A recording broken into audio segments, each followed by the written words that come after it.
Hello and welcome back to Mass of Nyarlathotep. This is episode 26. We are in England still, and we are joined by our regulars, Thaddeus, Shelley, and Natalya, played by Sim81, Slip, and Matihi. Here we are. When we last left, Thaddeus was in a hospital bed.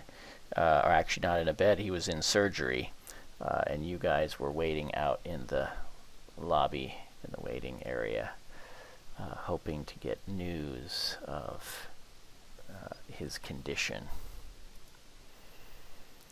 So, just to remind everybody where we are, this is Wednesday the 18th. This would be late in the day. I'd say probably 4 or 5, almost 5 o'clock by now when this is all going down. So here we are. I assume, yeah, Alan came along with you. He's a little shaken up by the whole thing.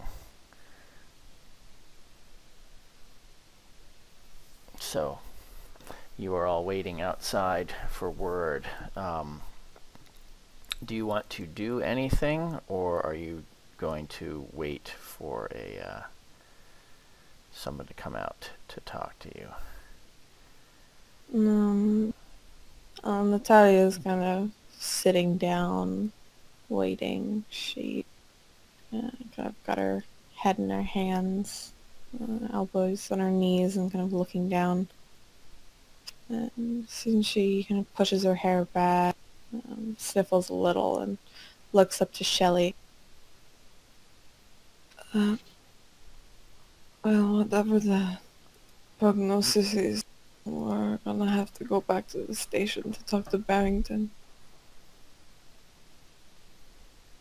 Shelley, who's been pacing the room and occasionally peeking out into the hallway with a sort of paranoid air, returns and sits down in a chair next to Natalya and says in a low voice, "We don't technically have to.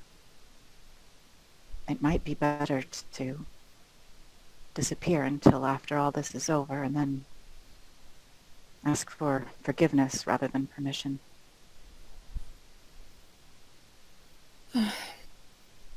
It might be a good idea. I feel that maybe Gavigan's men, or at least his connections, well, it's proven that he has them everywhere, so, I'm unsure. I don't know how Barrington is going to react if he's going to put out some, I don't know, warrants for us to come in, but I have to agree with you that maybe we should wait. So, seeing Thaddeus might be impossible if we don't go. He might monitor this place. Oh, that's true. So much of this hinges on Thaddeus. Oh gosh, that sounds so callous, doesn't it? Really, the only important thing is that he pulls through. It's the truth, though. We're unfortunately waiting on his pocketbook to settle up so we're able to even accomplish this. Well, I suppose that does put us in a pickle, doesn't it? We may have to end up going to talk to Barrington if we have any intention of returning to the hospital, which it sounds like. And she crosses her fingers, sort of in front of Natalya. I'm assuming everything works out here with Thaddeus.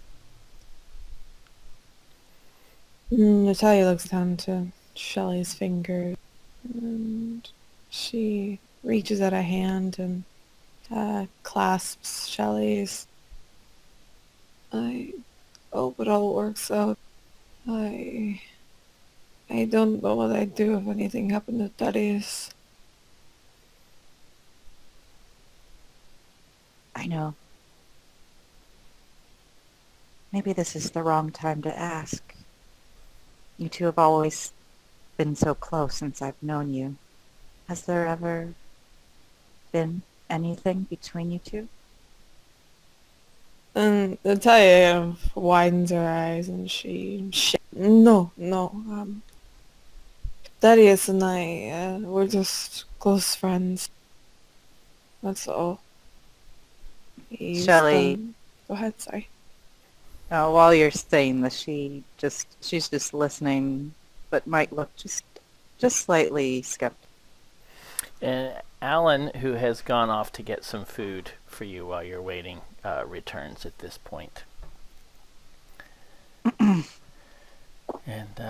he says, any word? And Natalia lets go of Shelley's hand and looks to Alan, the somber face, which she shakes. No, nothing yet. Still waiting. Well, sometimes no news is good news, eh? And he starts taking some food out of some cloth he's wrapped it up in. And Natalia extends her hands and takes whatever he's gonna give her. Yeah, they're just some.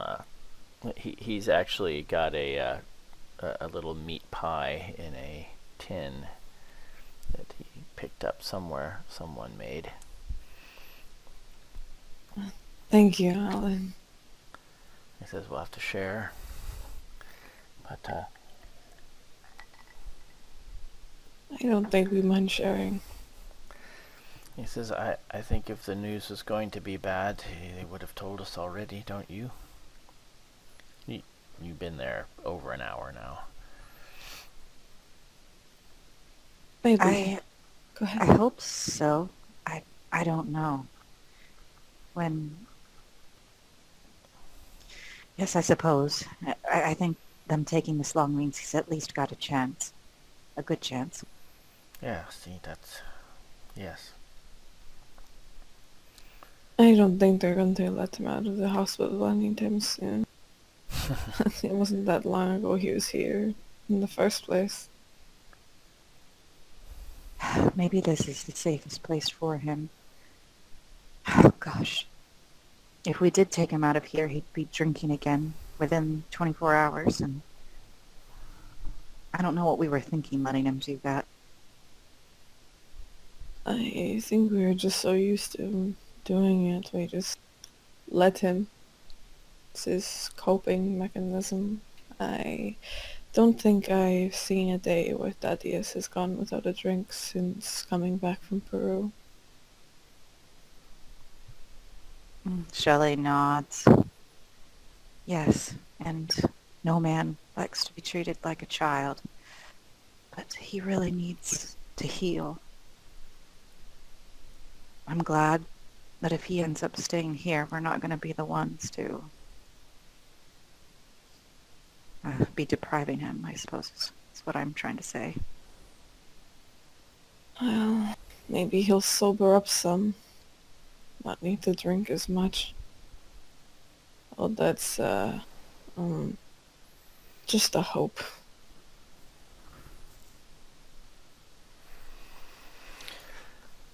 So how long are you all willing to sit here waiting for news? Hours. Hours, okay. Yeah, when did Barrington say that we had to be at the station again? He actually didn't specify a particular time. He just said to come by later after you have seen him.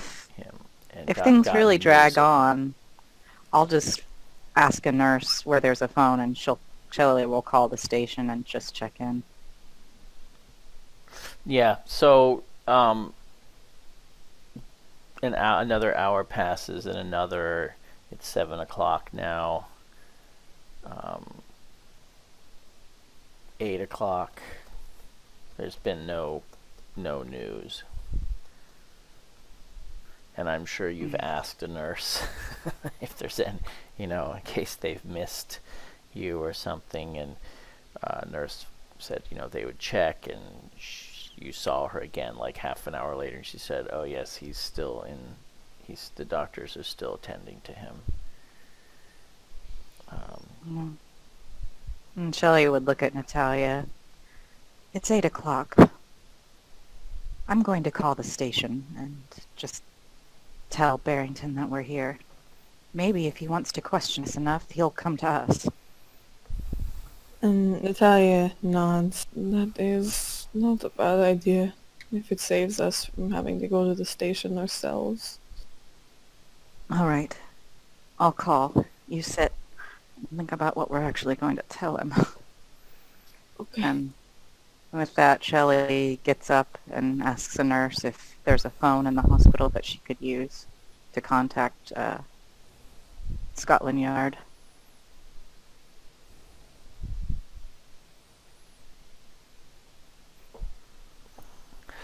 Yes. Yes, there is. So you can use the telephone. And you get an officer there, and he says, he tells you to hold for a couple minutes, and eventually Inspector Barrington comes on. Hello, this is Inspector Barrington. Hello, Inspector. This is Shelley Franken. Yes. I realize it's getting quite late in the day. Natalia and I are still over here at the hospital. And while Mr. Pepin is still in surgery or being cared for, they're being awfully slow about bringing us news. I wanted to check in. I didn't want you waiting there for no reason. I suppose if it's really important to speak with us, would it be too inconvenient for you to come talk to us here?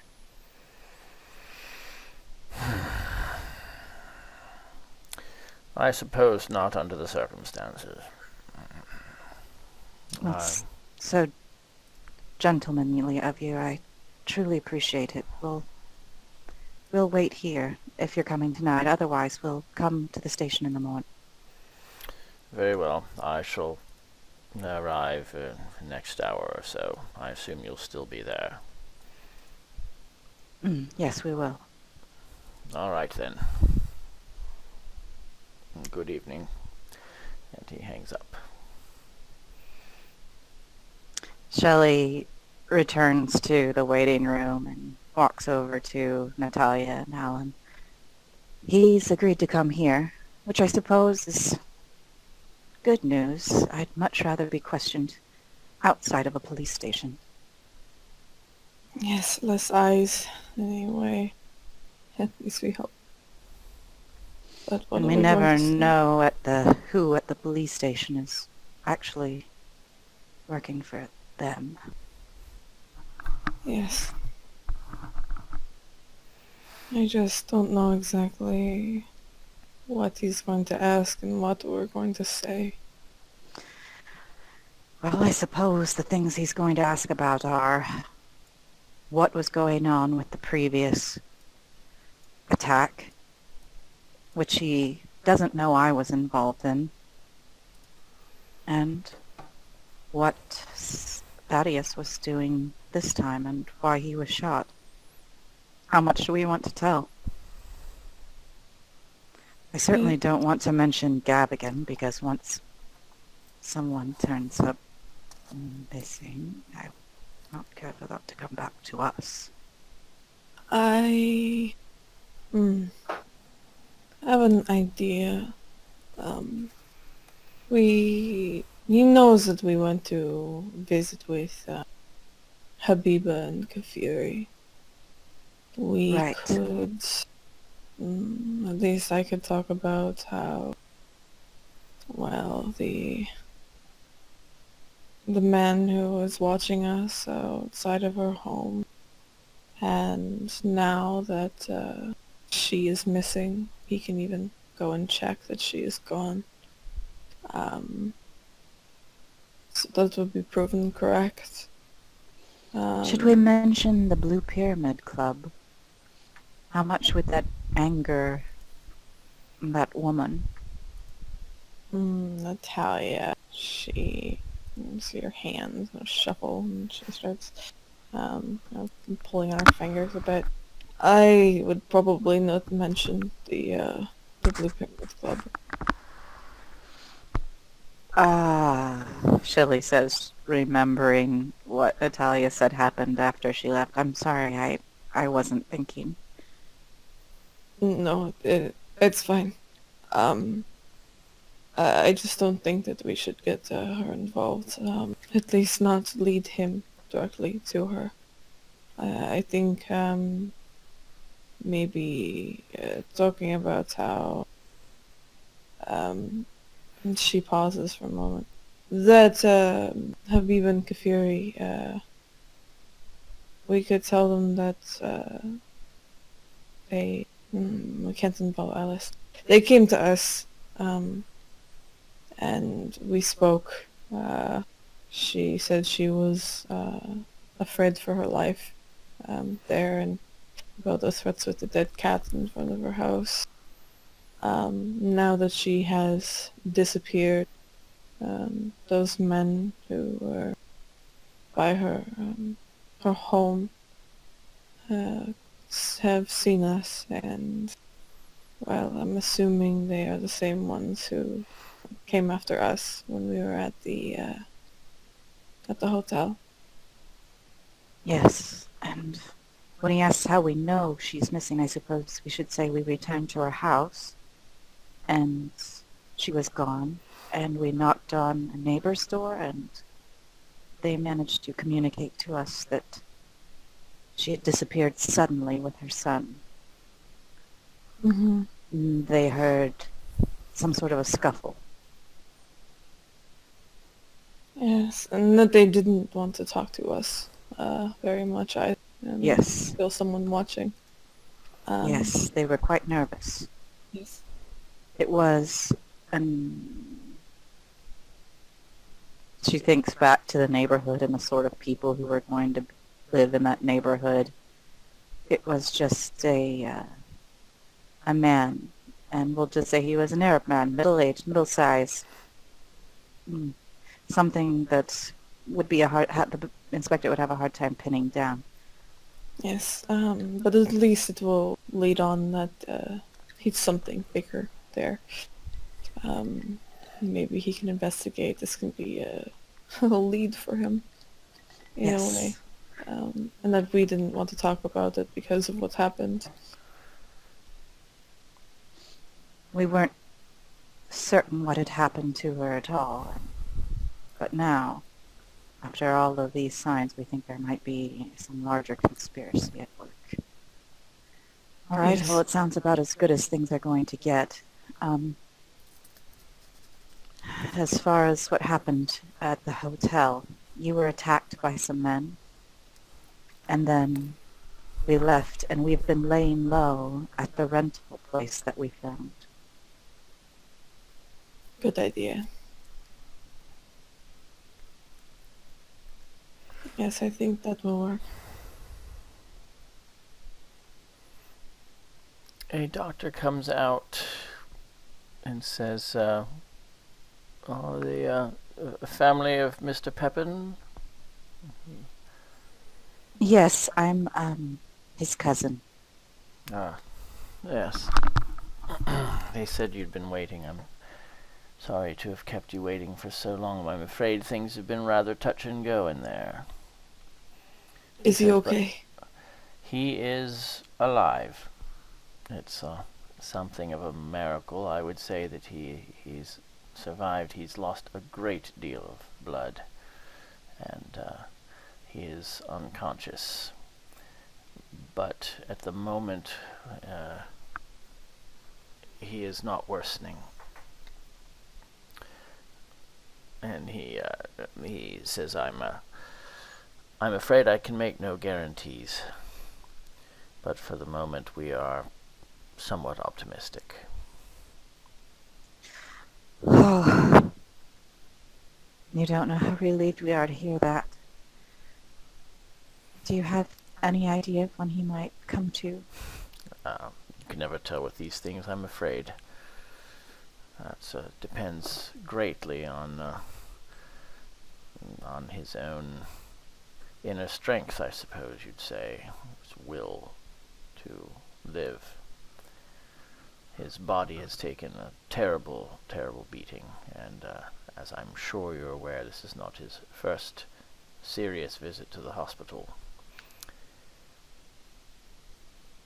I'm sure he'll be staying here for some time. I'm afraid that is the case, yes. We'll have to keep very close watch on him. Indeed you will. I hate to be a bit of a tattletale, but your staff should be aware that he has a bit of a drinking habit that they're going to have to watch out for. Yes, that became apparent during the surgery. What do you mean? His liver is in very poor shape, I'm afraid. It will do him no favors during recovery.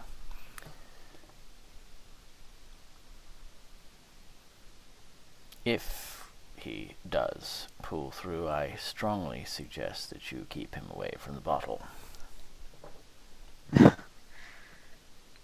Well, we shall certainly make an effort.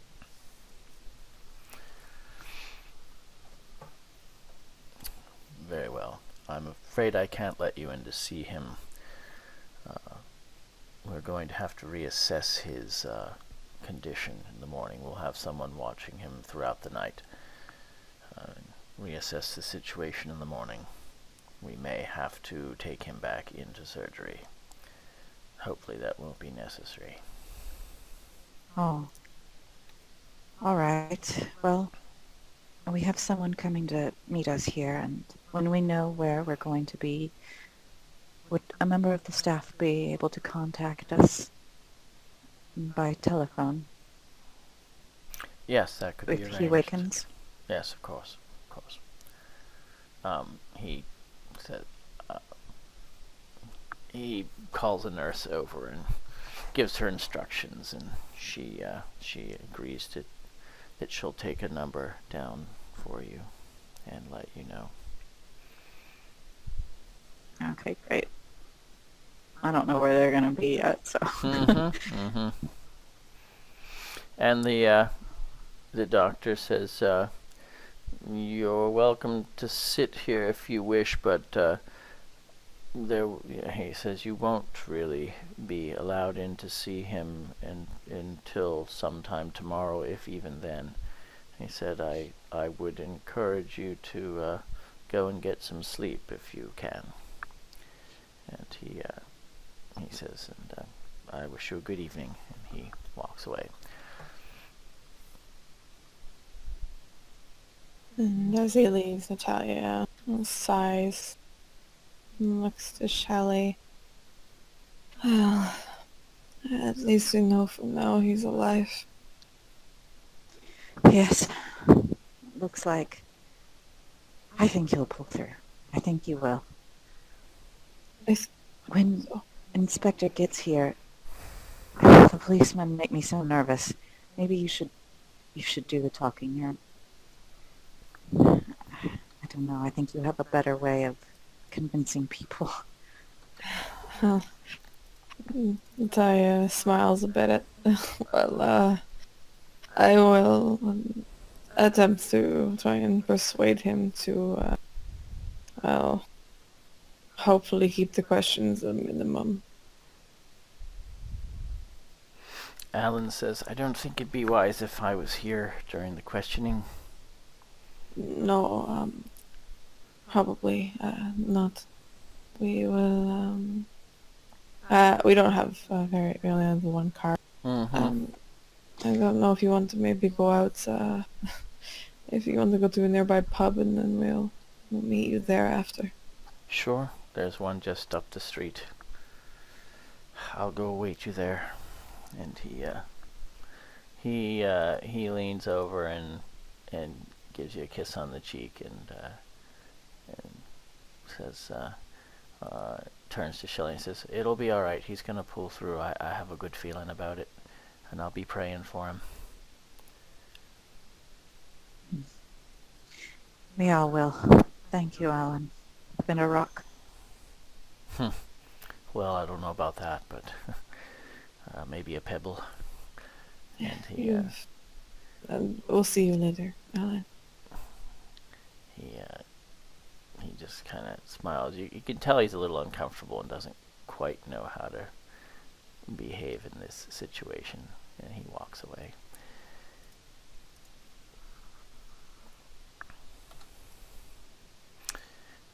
So it's a little more than an hour, not too much more, when you can see Inspector Barrington hobbling down the hall. He looks tired, and your guess is he's in an irritable mood, just from his body language. And he has a police officer kind of accompanying him. And he walks in and he sees you all, and he says, good, there you are. He says, I'll be with you in just a moment. And he goes over to the nurse's station, and he asks the nurse some questions.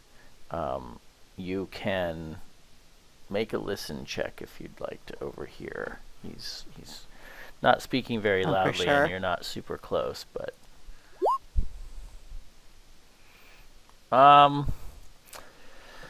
yeah, Natalya, you don't. Shelley, you hear,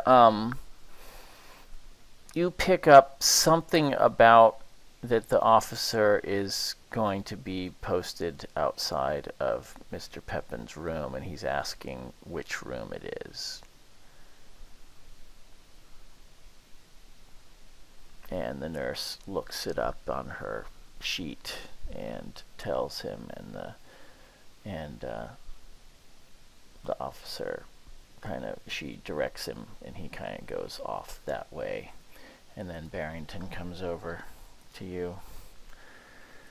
He says, good evening, ladies. Hello, Inspector. I trust there's good news. But now he is alive. There's much damage, but they do hope he pulls through. Yes. Excellent. Well, I do hope he does. You can make a psychology check, Natalya. There's something about the way he's saying that. You're not really sure he's being completely genuine when he says, I hope he does. There's something in his demeanor that just seems like his attitude towards you has changed in some way.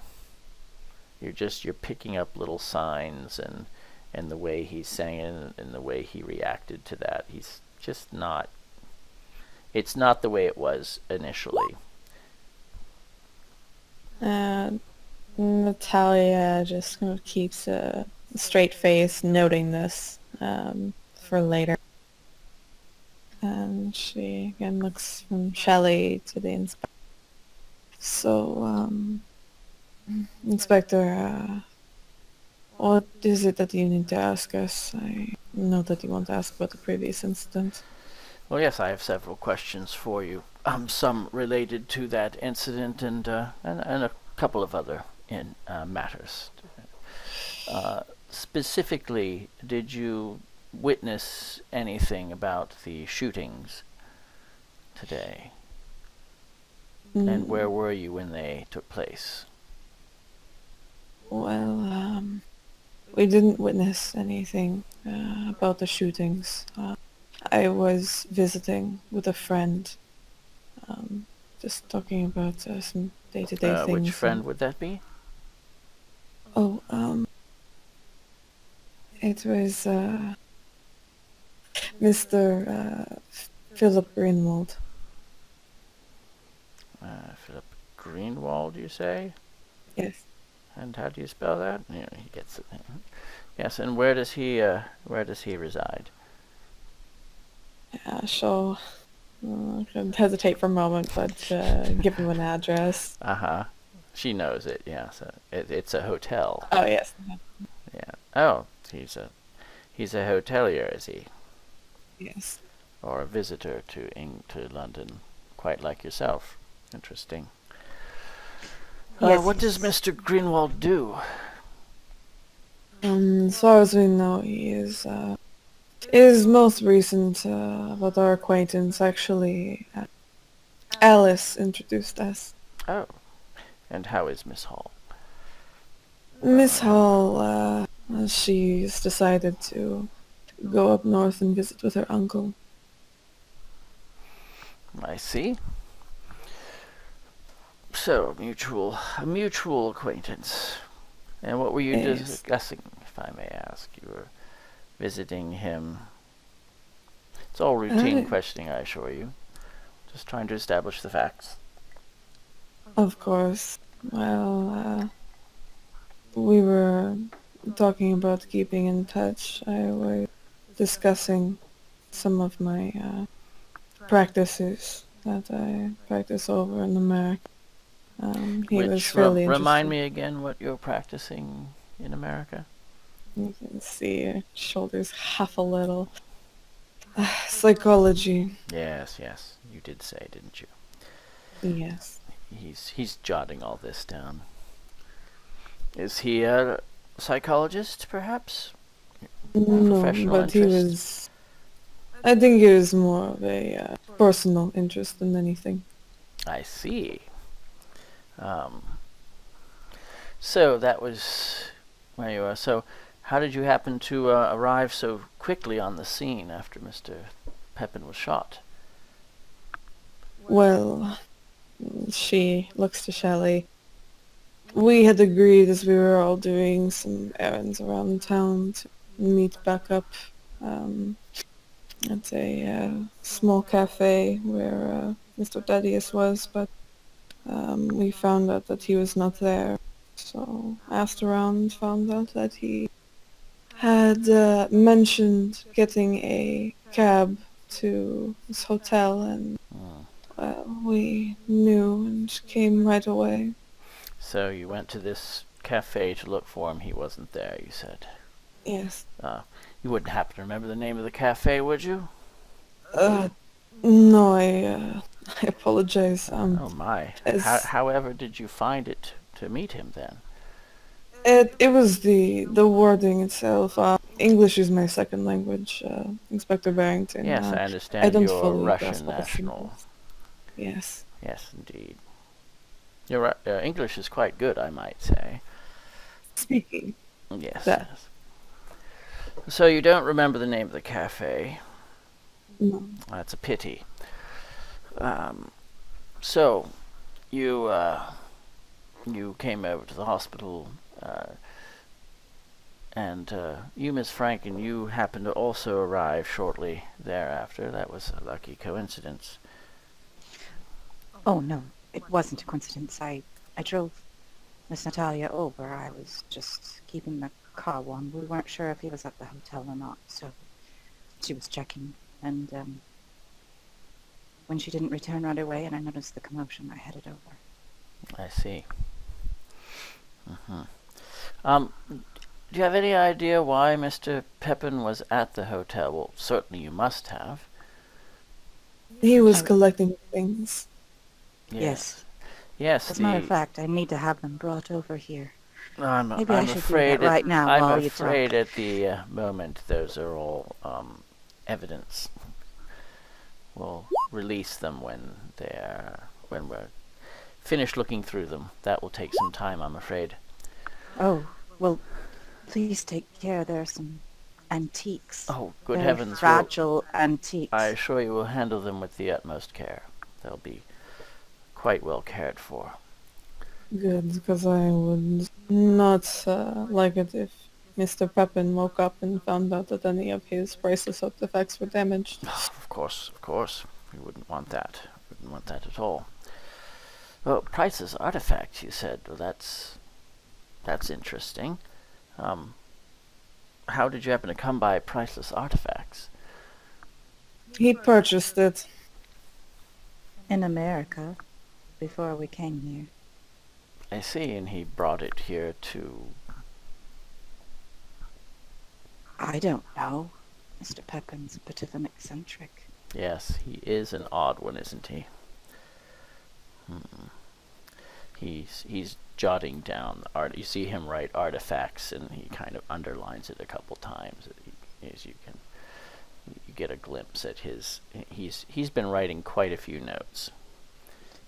Oh, Natalia, you don't think this was all... She puts a hand to her mouth. Do you...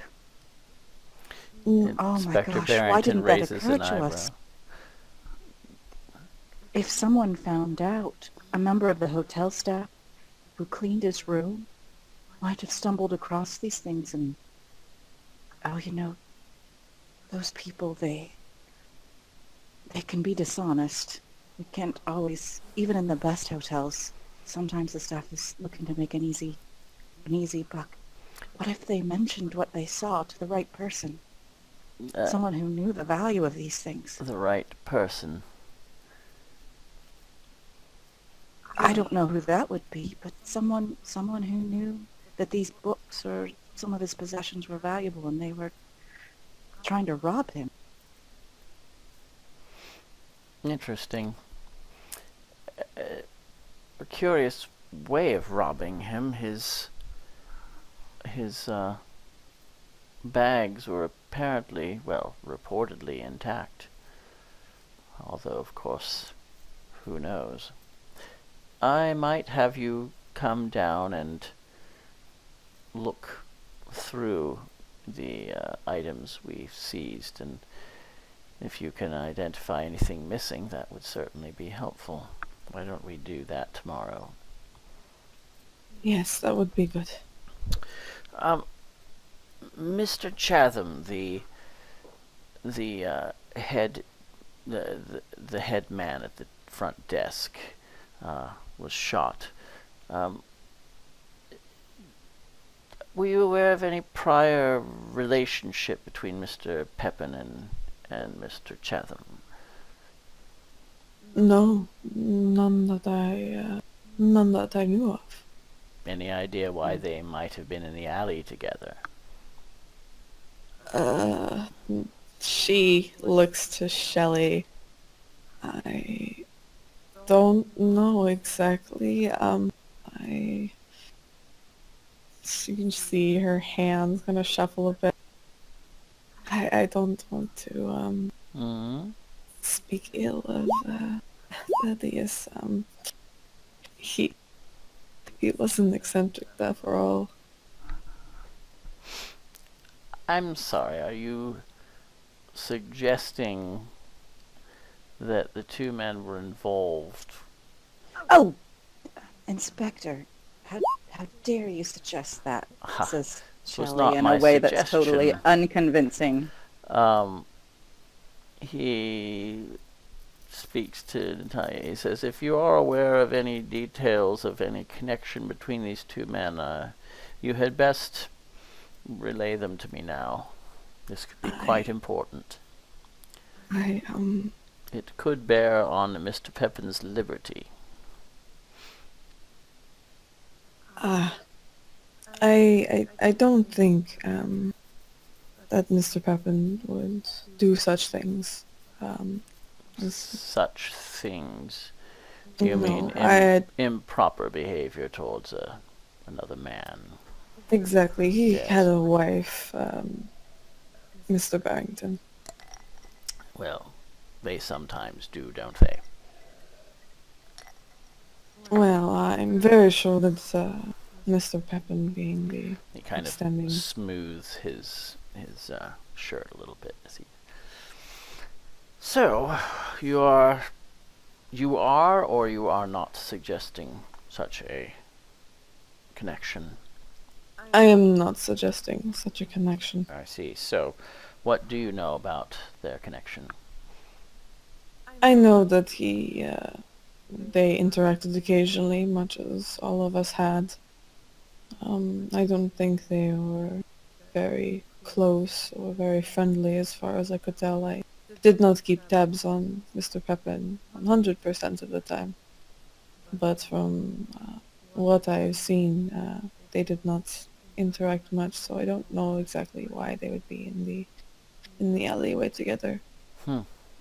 I will say that this this fellow did seem to be the helpful sort. Um, Helpful in what way exactly? Could you be a little more specific? oh, just willing to go the extra mile. Mm-hmm. He lent me an umbrella one day out of, the lost and found when I hadn't remembered one. He always just When- seemed to be. You can see he was interested for a moment, and as soon as you mention an umbrella, you can see he kind of looks disappointed. But yes. I've never seen anything improper. No. But We've already these we've already men make their established. living by tips. Yes. So I I don't know. Did you I ever don't see know what their Mr. Chatham relationship in the was. company of Mr. Pepin at any time other than official hotel business, if you will, as guest No. to host? No? Shelley just shakes her head slowly.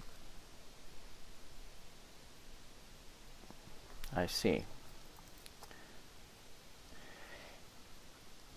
Did Mr. Pepin ever mention him by name outside of... Well, actually, at any time. Well, just to talk to him if we were in passing, and if he wanted to make a phone call to anyone, then yes. But other than that, no, the gentleman was not mentioned. I see. I didn't even know his name until you said something. I did either. Mm-hmm. I just called him the concierge. Yes.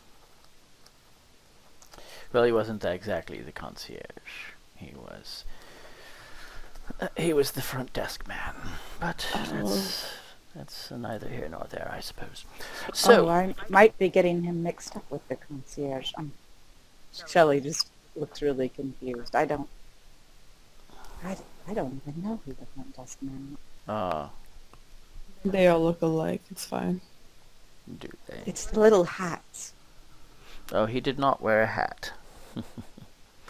That probably would have been the bellhop you were referring to. Oh, she looks to Shelley. Then I do not know who this gentleman is. I think both of us are confused.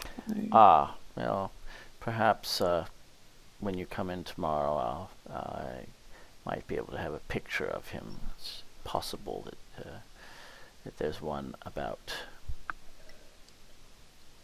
Yes, that would help. Yes. I would hate to have to show you his corpse. Shelley looks curious. But then she quickly looks down. Yeah. Very well. One question, why did you leave the hotel? The hotel staff said that you left in rather a hurry and didn't come back for your belongings. Rather curious.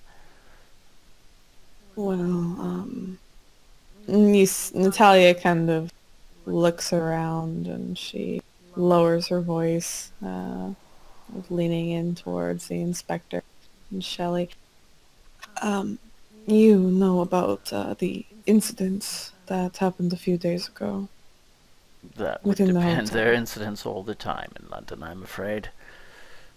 The one that you questioned me on, the gentleman who entered the hotel. Yes, of course.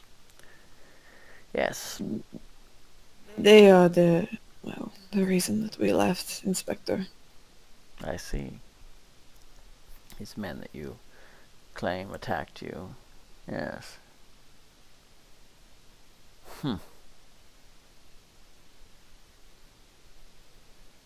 Well. So, these men attacked you in the hotel, and you left in a hurry. Yes, indeed. Well. Do you imagine there's any connection between these men and what occurred in the alley? And again, Natalia kind of shuffles with her hands and pulling on her fingers, and she nods very slowly. I think that the whoever shot the doorman and Mr. Pepin, um, I think they are connected to whoever came after me in the hotel. I see. All right. Well, I don't suppose I have any more questions for you at this time. I assure you we are looking into the matter. He says, I would appreciate it if you would keep me apprised of your whereabouts. I might, in case I need to contact you, ask you any questions. Shouldn't be too heavy a burden to place upon you, I hope. Of course not. And she looks to what is the number for the place we're staying? Yes. Yeah. It's really only phone for the landlady. Yes. Or did that lady even have a phone? Was it She just did a not. address? Oh, yes. There's no phone. But this is the little place that Thaddeus wanted us to stay. I And see. she leaves an address. Okay, he jots it down. He says, well, it's rather inconvenient. I suppose you wouldn't happen to know if there's a telephone in the village there. I'm sure there must be somewhere. Don't trouble yourself. We can find out. He says, I don't suppose you have any plans to leave country or leave London in the next week or two. No, that's not planned. Of course, except for this address, which you says Cotswolds. Are you? We're Yeah. giving them the Oh, address no, not that. in London. Yeah, not that. Oh, yeah, not that. oh, Yeah, which address? The little rental. Oh, that little place. townhouse or Okay, whatever. yes.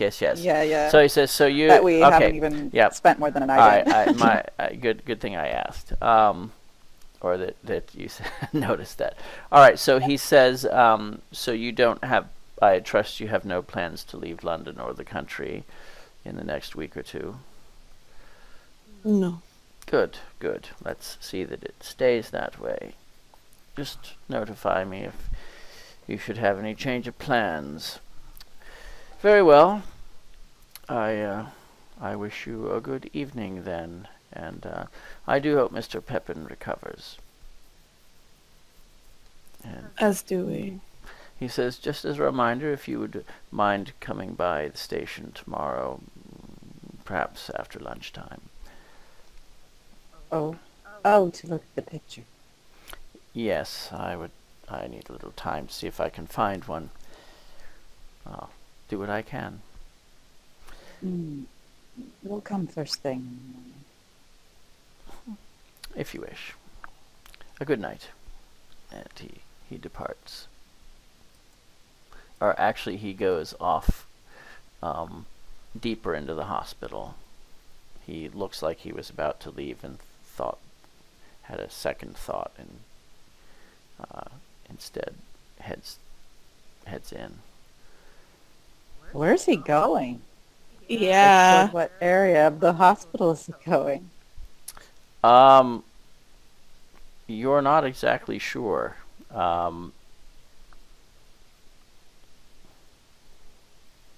Are there any signs pointing to like this ward or that ward? Or He does go. He's going the same direction that the police officer went initially. oh, gotcha. Okay. Don't let Mr. Pepin come on to you. But what was that? What'd you say? It's a warning for the officer to resist Thaddeus' seduction. Oh, yes. Now, if he comes at you, pull out your baton and strike him twice in the head. That usually takes them down. Yes. Of course, must cover your eyes with the other hand.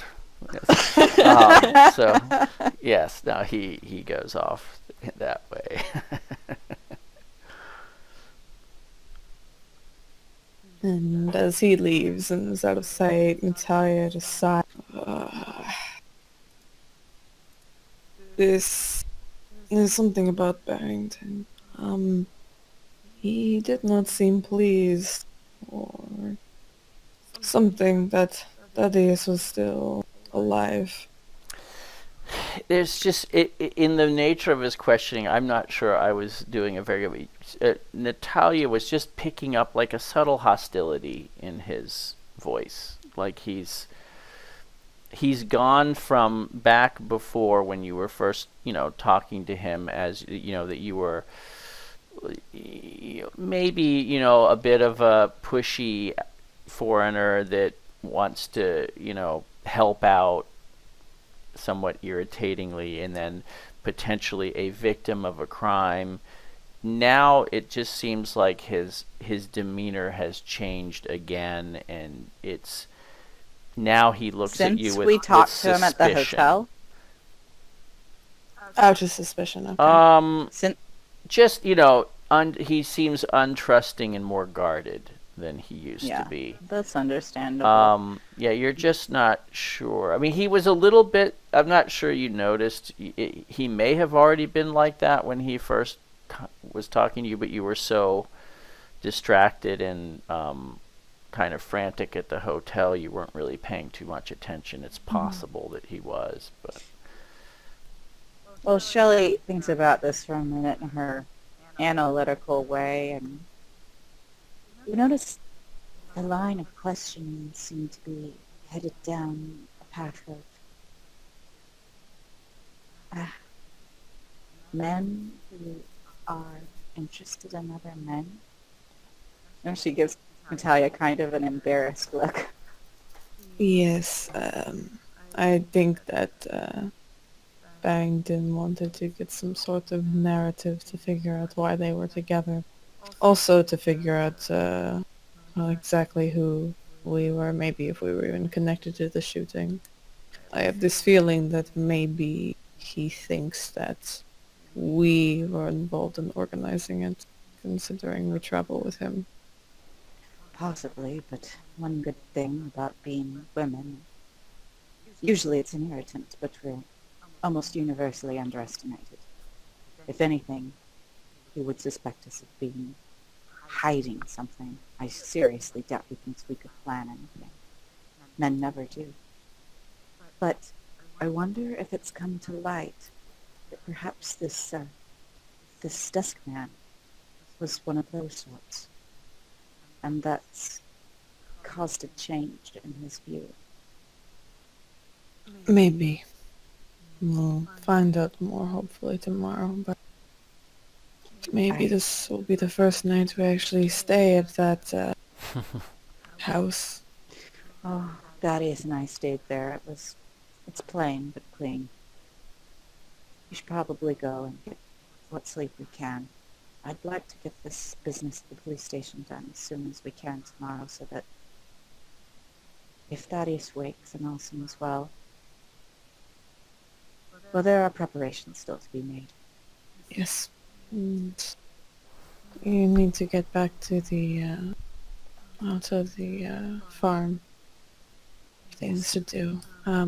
Let us head and get Alan before heading back. Oh, yes, Alan. Right. All right, then. Okay. I think we'll just leave. Mm-hmm. You're about to leave, and you can see Barrington coming back. He's down the hall, walking this way. Are you going to wait, or are you were kind of in the process of leaving? Do you want to leave ahead of him? Natalia's going to kind of hang back a bit, and she looks to Shelley, seeing if Barrington's going to come up and talk to them, or if he's just going to leave. But basically, if he leaves, let him go first. He walks back to the nurse's station, actually. and has a quiet word with the nurse. You can try listen checks, one of you, whichever one you want, and a psychology check for either one of you. I'll do the psychology. Yeah, you can't understand what he's saying. He's actually trying to keep his voice down more than before. Natalya, you're not really sure what it is, but you notice he knows you're there. He glanced in your direction. He didn't really acknowledge you, but while he's talking to the nurse, you can see him kind of glance over in your direction.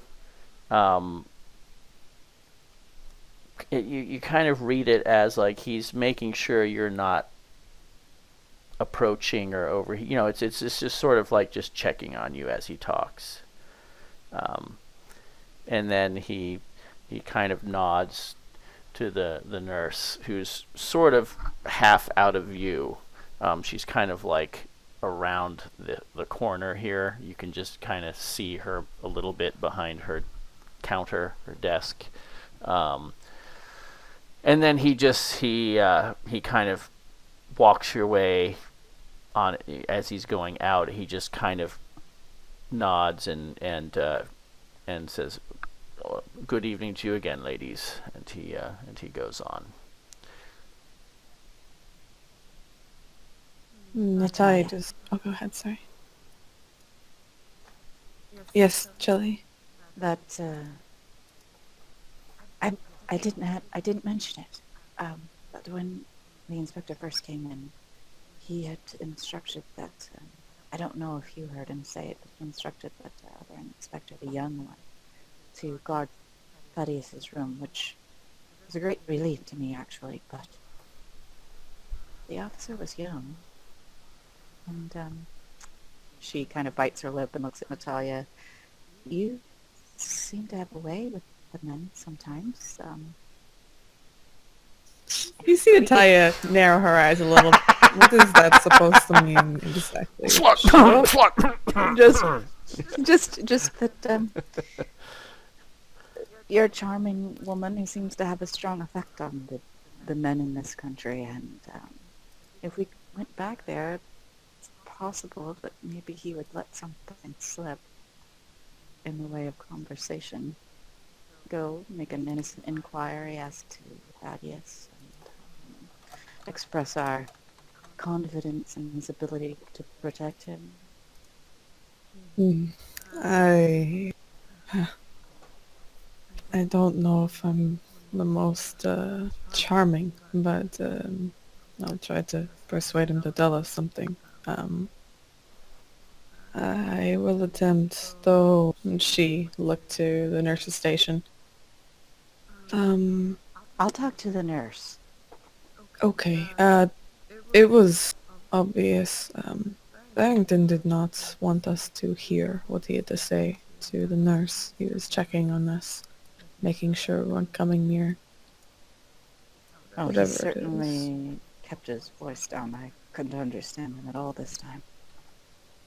Well, if you want to talk to the nurse, I will go and talk to the young officer. All right, well, I'll start talking with the nurse first, so that perhaps she doesn't notice you right. Okay. So Shelley's gonna walk up to the nurse at the station, and whoa. It's my favorite nurse picture. I keep using it. and Shelley is a little taken aback once she gets up close. This isn't the same nurse that she'd been talking to before. No. Oh, can I help you? I'm afraid visiting hours are over. Oh, yes. I know the doctor. And she leans forward, like, as close as she can to the nurse, trying to be conspiratorial, but also trying to just grab her whole attention. Okay.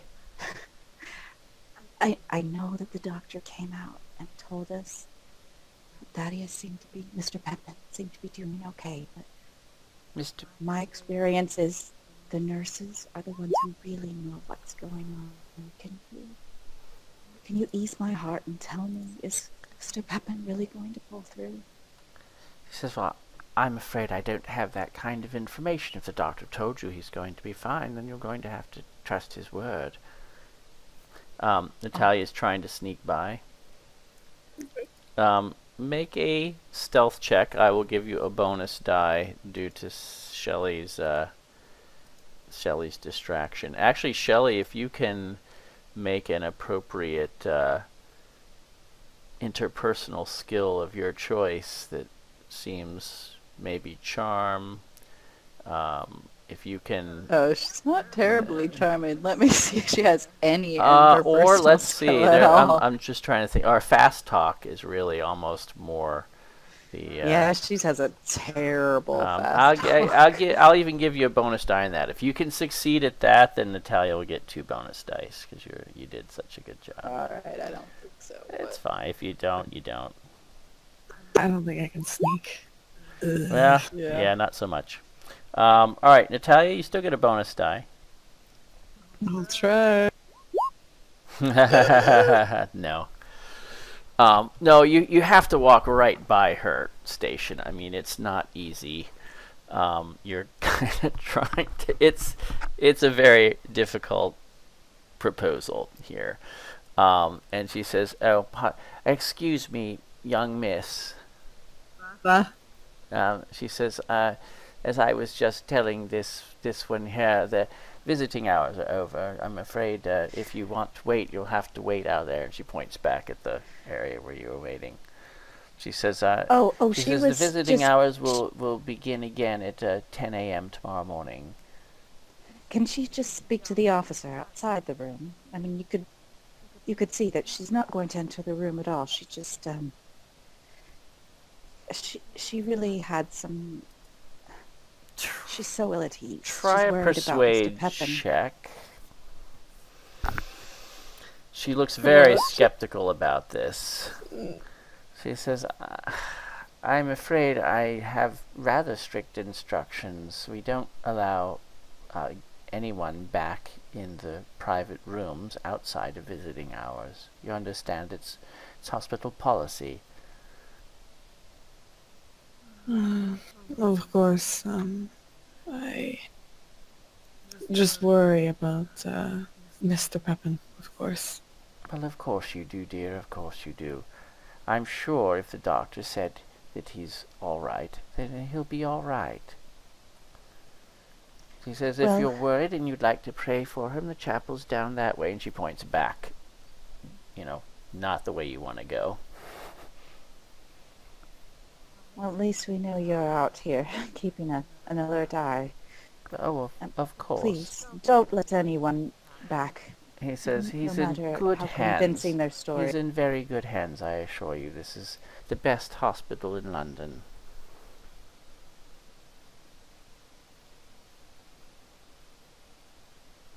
And Natalya looks to Shelley and just nods. Well, we can visit tomorrow. There you go. You see, get some sleep. That's the best thing. Everything looks better after a good night's sleep. Except for my face.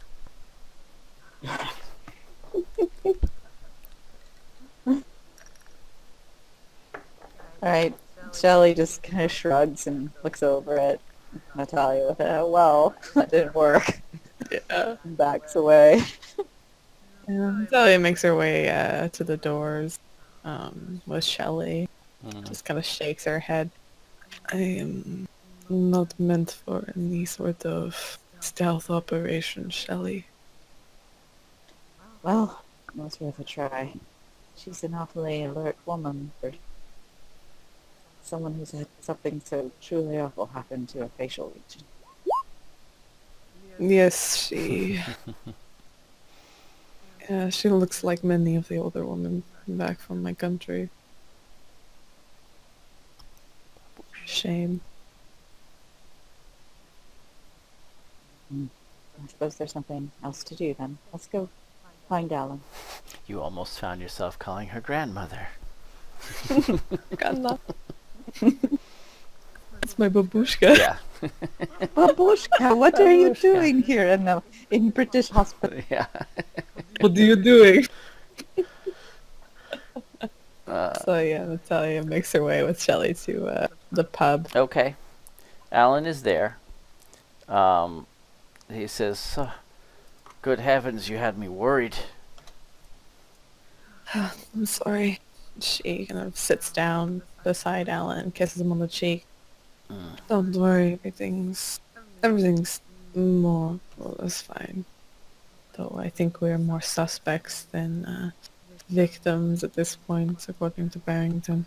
Suspects in what? I don't know. I don't know if maybe Gavigan's men had talked or something. It might also be that it just seems suspicious that all these things are revolving around us. I think he might suspect that Thaddeus is a lover of men. He just Which he's not. He's not, as far as I know. he kind of looks confused. I would have never guessed that. I do not think he is. Now, a lover of things made of glass with tall, With beautiful necks at the top. That I'd believe. Yes, that's about all he... She pauses there. Anyway, yes, I am just concerned. I don't know what Barrington spoke to the nurse about, but it was definitely something he did not want us to hear, and unfortunately couldn't get any more information. If that officer is still there tomorrow morning, maybe we can get an answer out of him. Well, we can visit there early in the morning before we go and visit Barrington. Good idea. But come on, you two. I'll drop you off at Alan's, and then I'll spend the night over at the house. Oh, yes, Alan, we are going to need to spend the night in town. Just tonight. All right. That's fine. Let's go then. Okay. All right. So you do. Unless there's any specific details that you think are important, we'll just kind of hand wave the evening. The Nothing. only detail that you need to remember, so I don't keep mentioning it, Yeah. is that Shelley is massively paranoid about Gavigan Mm. and his men. Mhm. Like, she's got PTSD bad. So she is, every time they step through a door, she kind of puts her arm out in front of everyone else, Yeah. peeks, steps onto the sidewalk, looks around for familiar faces or anyone that looks suspicious. Yes. So if there's any, like, subtle GM spot hidden checks that should be done, Right. that's what she's doing. Yes. Okay. Gosh, I would imagine she's not particularly fond of the idea of spending the night alone in a room by herself. And she's You know. she's not. She's She just doesn't want to have to deal with the other night anymore. I think that it sounded like a good idea to drop Natalia off until she probably is actually doing it. Yeah. Yeah. Yeah, they get out of the car and you can see that that Alan looks a little cheerful compared to what he looked before, and he helps Natalia out of the car with great care, and you definitely get that feeling of like, okay, they're going off and now here I am alone. Oh, okay. I'll come pick you up in the morning. Don't worry about me. Okay. She turns around and looks to Shelley. Okay, I'm sure you'll be fine. Good luck. Bye. Pretty much. She's not really paying too much attention because, she's saying, "Oh, it's okay, go ahead." So she's like, "Okay." Yeah. And just waves to Shelley as she goes inside with Alan. Yeah. So here's what Shelley does: is she'll go a couple blocks or whatever it is to this apartment because we got it in the same neighborhood, and she'll make sure that the woman who's renting it sees her arriving, and she'll say, "My cousin and I will be spending the night here tonight." And then she'll go up, and she's going to come back out, and she's going to she's sleeping in the car with her shotgun with the doors locked. Wow. Okay. Yep. Okay. Shelley, why don't you give me a sanity check, and I would like you to make that with with actually a penalty die this time.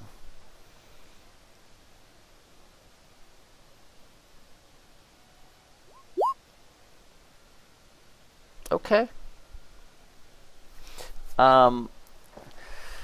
You don't sleep comfortably in the car, but you actually manage to sleep.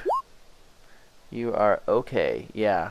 You wake up and you felt like sleeping in the car was a pretty good idea.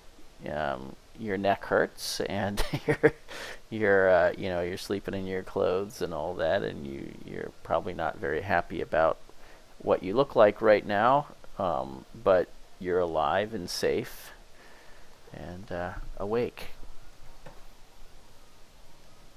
Right. So I'm sure she kind of wakes with the sun. Mm-hmm. She spends as long as she can stand kind of fixing herself up in the car, but probably much earlier than Natalya and Alan would prefer. She's knocking on their door. Mm-hmm. Okay. Incidentally, here, let me get Thaddeus out. Sim, if you're still there, I wouldn't blame you if you're kind of zoning out or doing something else. It's totally acceptable. Aww, Thaddeus. I know, this sucks, but why don't you make a constitution check for me? Or if you are not there, I'll do it for you. I think he is. Oh, he did it. Okay. Wow. Okay. You are doing all right.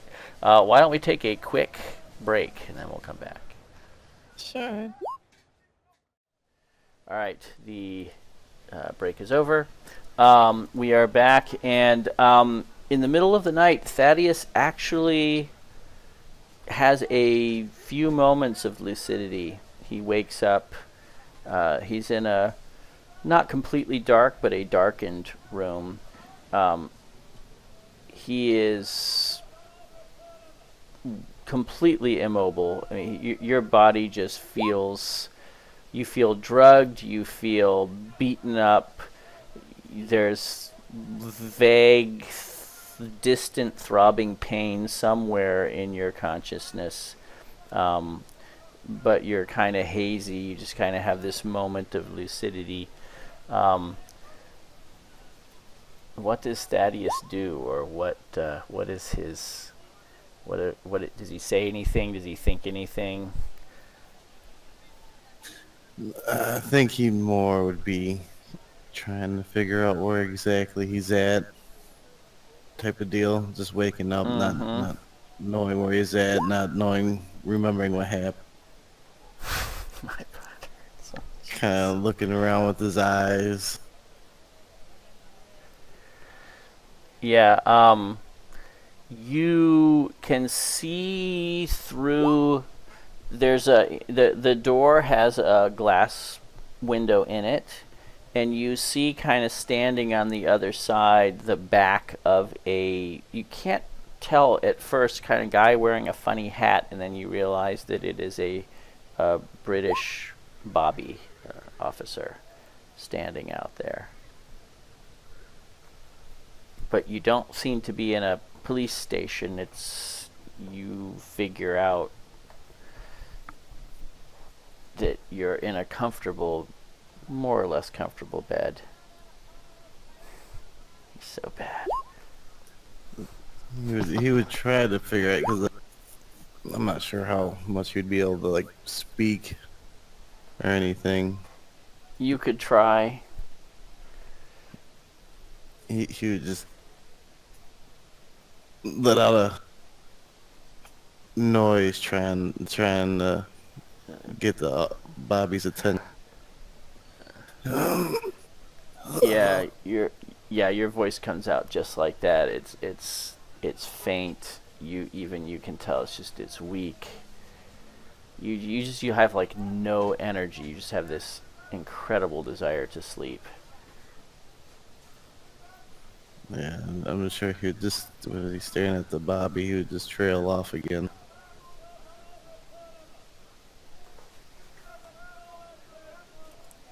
Okay. Well, you do fall asleep. Again, you drift off.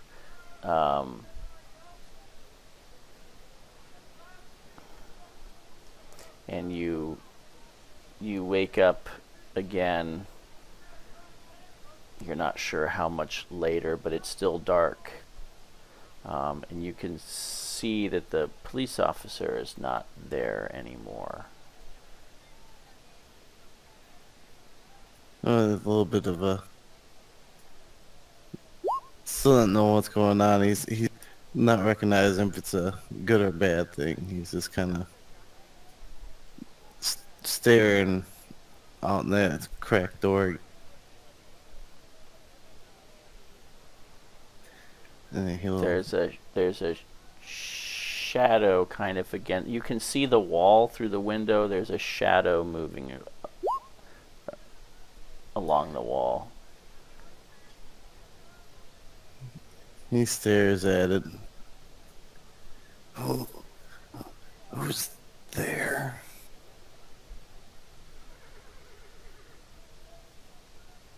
You suddenly feel this panic, this feeling of panic. The shadow is definitely getting closer, and now there's sort of there's a silhouette at the door through the window. The light is behind it, so you can't really make out the details, but it definitely does not have the same hat of the Bobby. And he's not able to move or anything, is he? You can try. I will let you make a strength check, and that will tell us how much you can muster. Ooh, okay. It's painful, but you can kind of roll if you want to. You could try to get out of bed. You're not sure if you'd be able to sustain your weight. He'd probably, as he's trying to move, he would probably just roll. He figured maybe he could crawl away, fall on the ground, and start trying to pull himself Where are you trying to go? away from the shadow. And then you said there's a silhouette in front of the door as well. Yeah, the shadow kind of became the silhouette. Like you could see that someone approaching, and then you could see the silhouette of them at the door. And there's a window, right? In the door, yes. Okay, then he's inside the room. You are inside. He's not inside the room yet. Well, we're just gonna go ahead and crawl toward the door, just kind of prop up and try to hold it shut. Okay. So you kind of flop out of bed. Make a power check for me.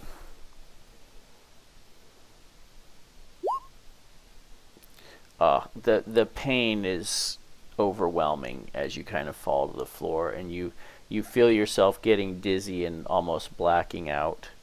And you're kind of struggling to try to get back up, and you feel you feel a pair of hands on your arms, and you hear a vaguely familiar voice say, "Allow me to help you up, sir."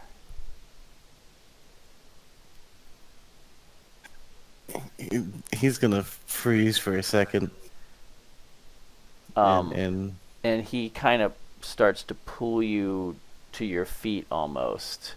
And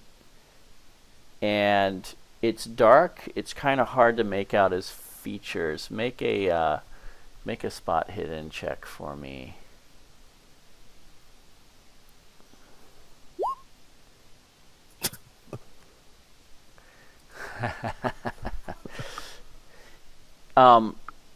The face is Augustus Larkin's face from Peru.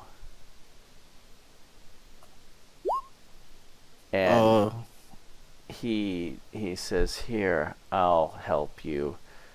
And you see his mouth open, and he has row upon row of teeth inside his mouth. Thaddeus is gonna try to squirm, struggle free, flail around as much as he can. Make another power check. Ooh, okay. You kick and struggle, and he is there's like a guttural sound that comes out of his mouth, and it's like his mouth is extending wider and wider, and he's trying to press in close to your neck, and you're just keeping him away. And you finally you kick him away, and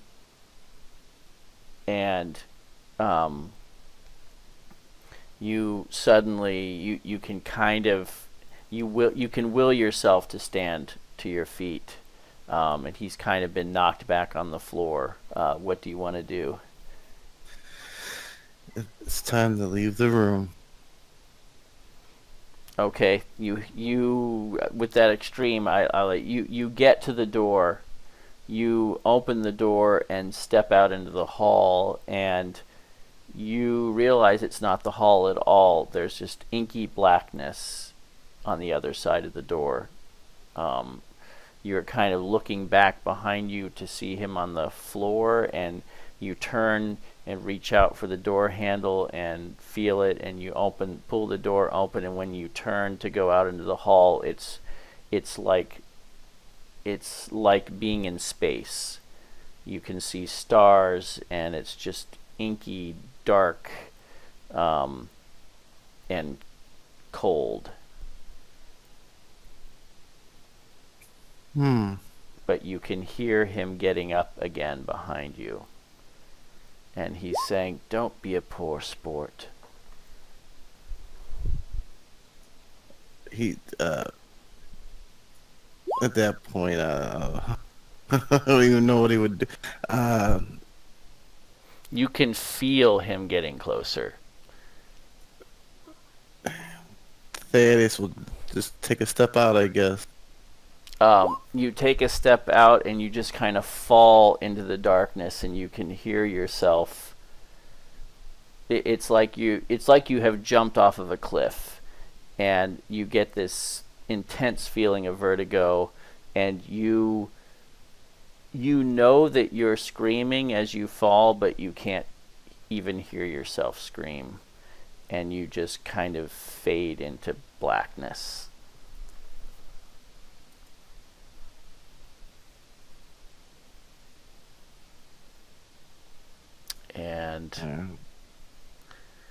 And then we go to Shelley.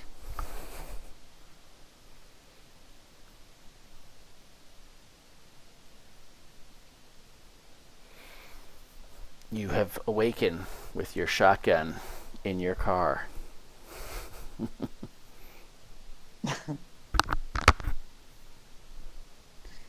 She sits up and rubs her neck, and like I said, looks in the mirror. shakes her head at herself. She knows that it's a bit early to be going over to Alan's place and waking her and Natalia and Alan, but she tries to put it off. She tries to smooth her hair, comb it out. Mm-hmm. Okay. Fidget there in the car very nervously, but it does not take long before she just gets too nervous of being by herself to go and drive over there and knock on the door. Okay. Alan answers the door and says, "Oh, Shelley, come on in. I'm making some tea." Oh, wonderful. Hope I'm not too early. He just shrugs. He says, "Well, I'm up." He says, "Nat's still sleeping." He didn't want to wake her. Yes.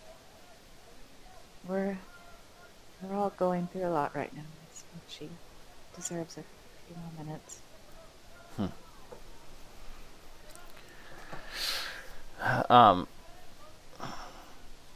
He seems distracted to you, and he goes over and he kind of busies himself with making some tea. Alan, Yeah. I know this is all a lot to take in. I know you care for Nat, but is there anything you'd like to ask me or talk about while she's sleeping?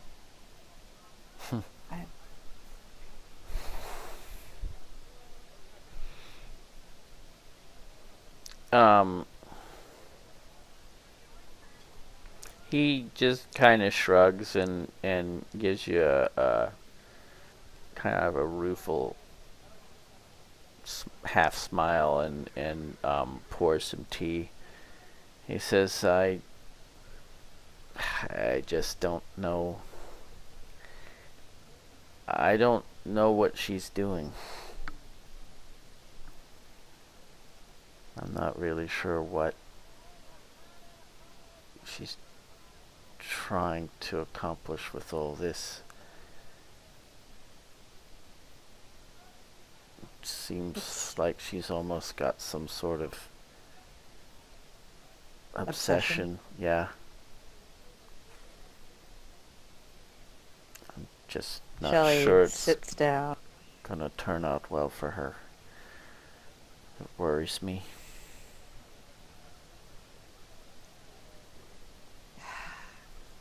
I don't know, Alan. I'd like to give you a very soothing and reassuring talk here, but truth is, we don't know exactly what we're up against. People, for sure. And I don't know.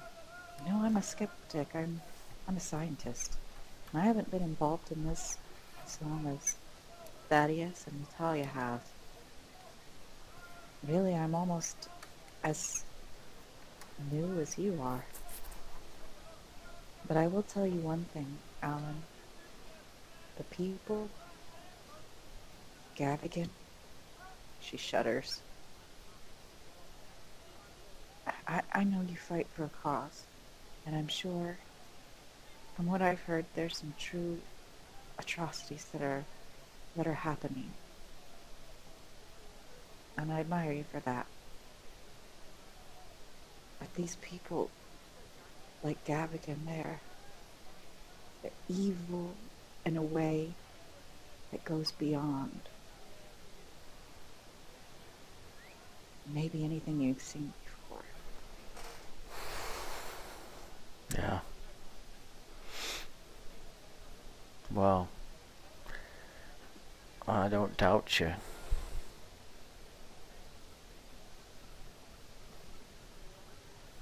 I'm gonna help you, I promise. Oh, I know, Alan. I don't doubt that. Just I'm not the most observant when it comes to other people and what they're feeling and communicating in general, but even I can see how troubled you are. And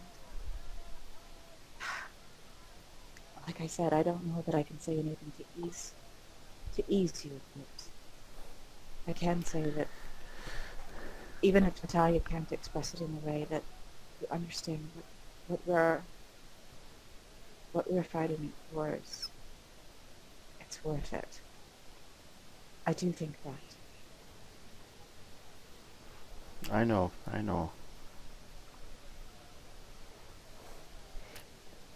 And I may not look like much on the outside, but I have. Wouldn't And say she that. taps her head. This is I You know, would. she taps.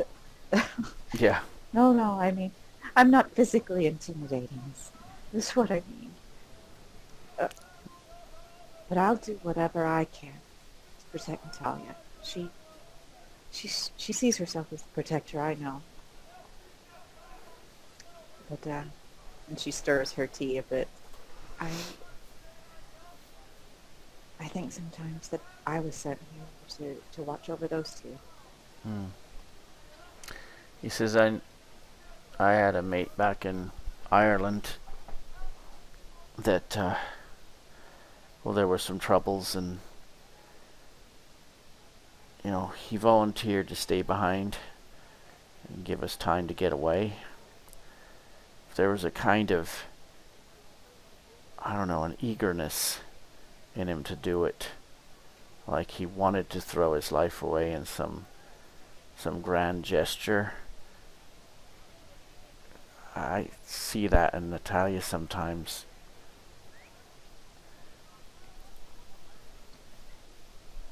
Shelley thinks about that for a minute, thinks back on things Natalia said, and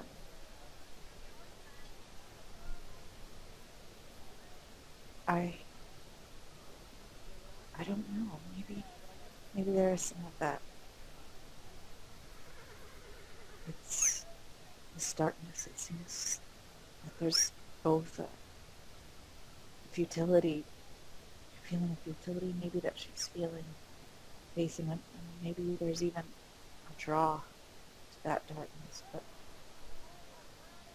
if there's anything either of us can do, it's to give her something that anchors her. Something. She's lost so much, you know? All I she's can really see got that. left is Svetlana.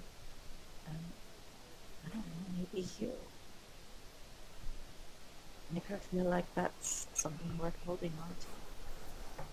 I try. I just don't know. I don't know if it's working. I know she cares for you, Alvin. I see the way she... Don't doubt yourself. And don't give up on her. Don't you dare. No, I won't do that. And I won't let her throw her life away. You can be sure of that.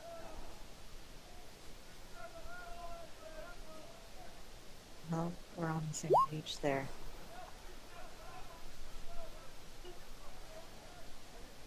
Well, Shelley seems suddenly kind of uncomfortable with the emotional Yeah, he intimacy does. that's kinda in the He air. does too. As soon as you stop talking, you can see he kind of colors a little bit and does his little awkward thing that he does, where he kind of fidgets and looks around. So they're two awkward, fidgeting Yeah, people in yeah. the room who probably kind of suggest maybe we should wake up Natalia at about the same time. Yes, that's a good idea. We should get moving. He goes to the bedroom door and he says, "Nat, it's time to get up." And he goes in. And she slowly wakes up and she runs her fingers kind of through her hair as she sits up in the bed. looking to- Shelley's here. Oh, let me just get dressed. I'll be out in a moment. Yeah. I made tea. I'll save you some. Thank you, Helen. Yeah. And she gets up and gets ready. Yep. All right. Yeah, it's quiet out in the main room. He just goes and kind of takes a long time getting Natalya's tea ready.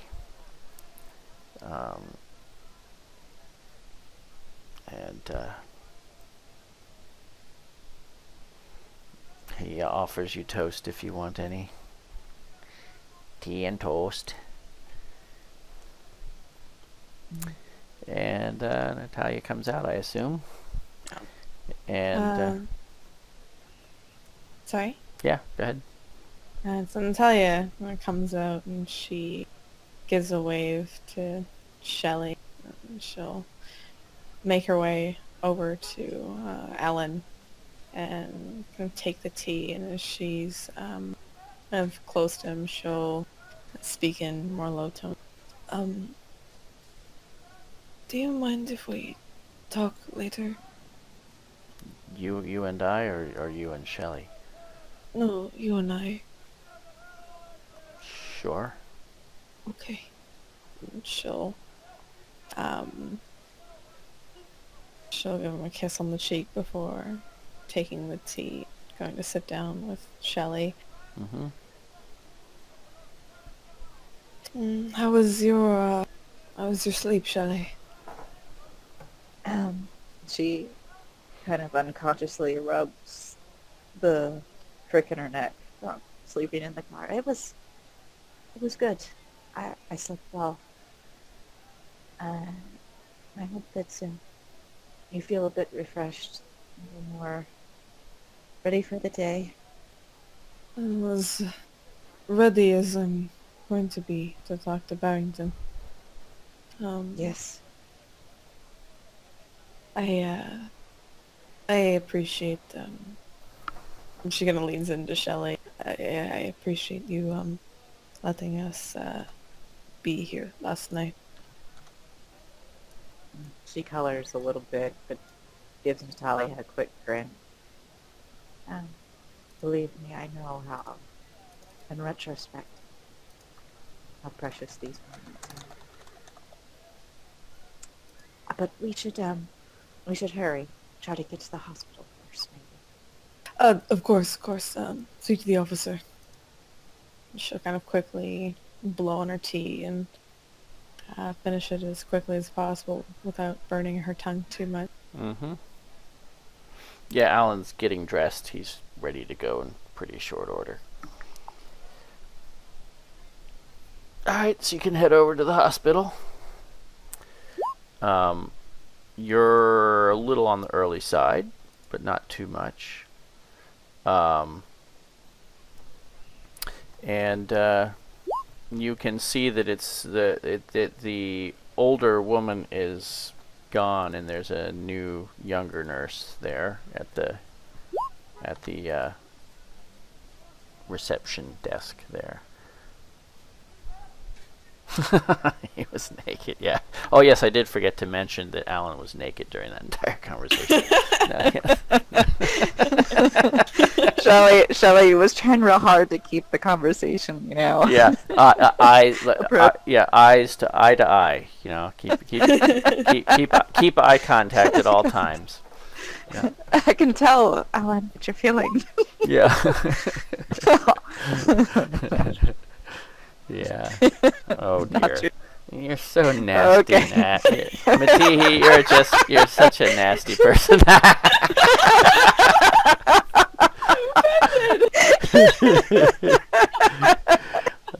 So am I. Gosh, only she gets I know, but she's more blunt about it. Yeah. Yes. Yes. Okay. Well, we're at the hospital and everyone is wearing clothes. Yes. Most everyone. Everyone you can see certainly is. Yeah. Maybe not Sim, but... Yeah. But Thaddeus is. Yes. So... Okay, so we walk into the hospital and I will approach the nurse's station. Yeah. And ask, are visiting hours open? She says, well, not for another 20 minutes. She looks at the Oh, clock on the wall. Can't you just... I mean, it's just 20 minutes. Hmm. I really need to see him. I'm so worried. Has he woken, Mr. Pepin?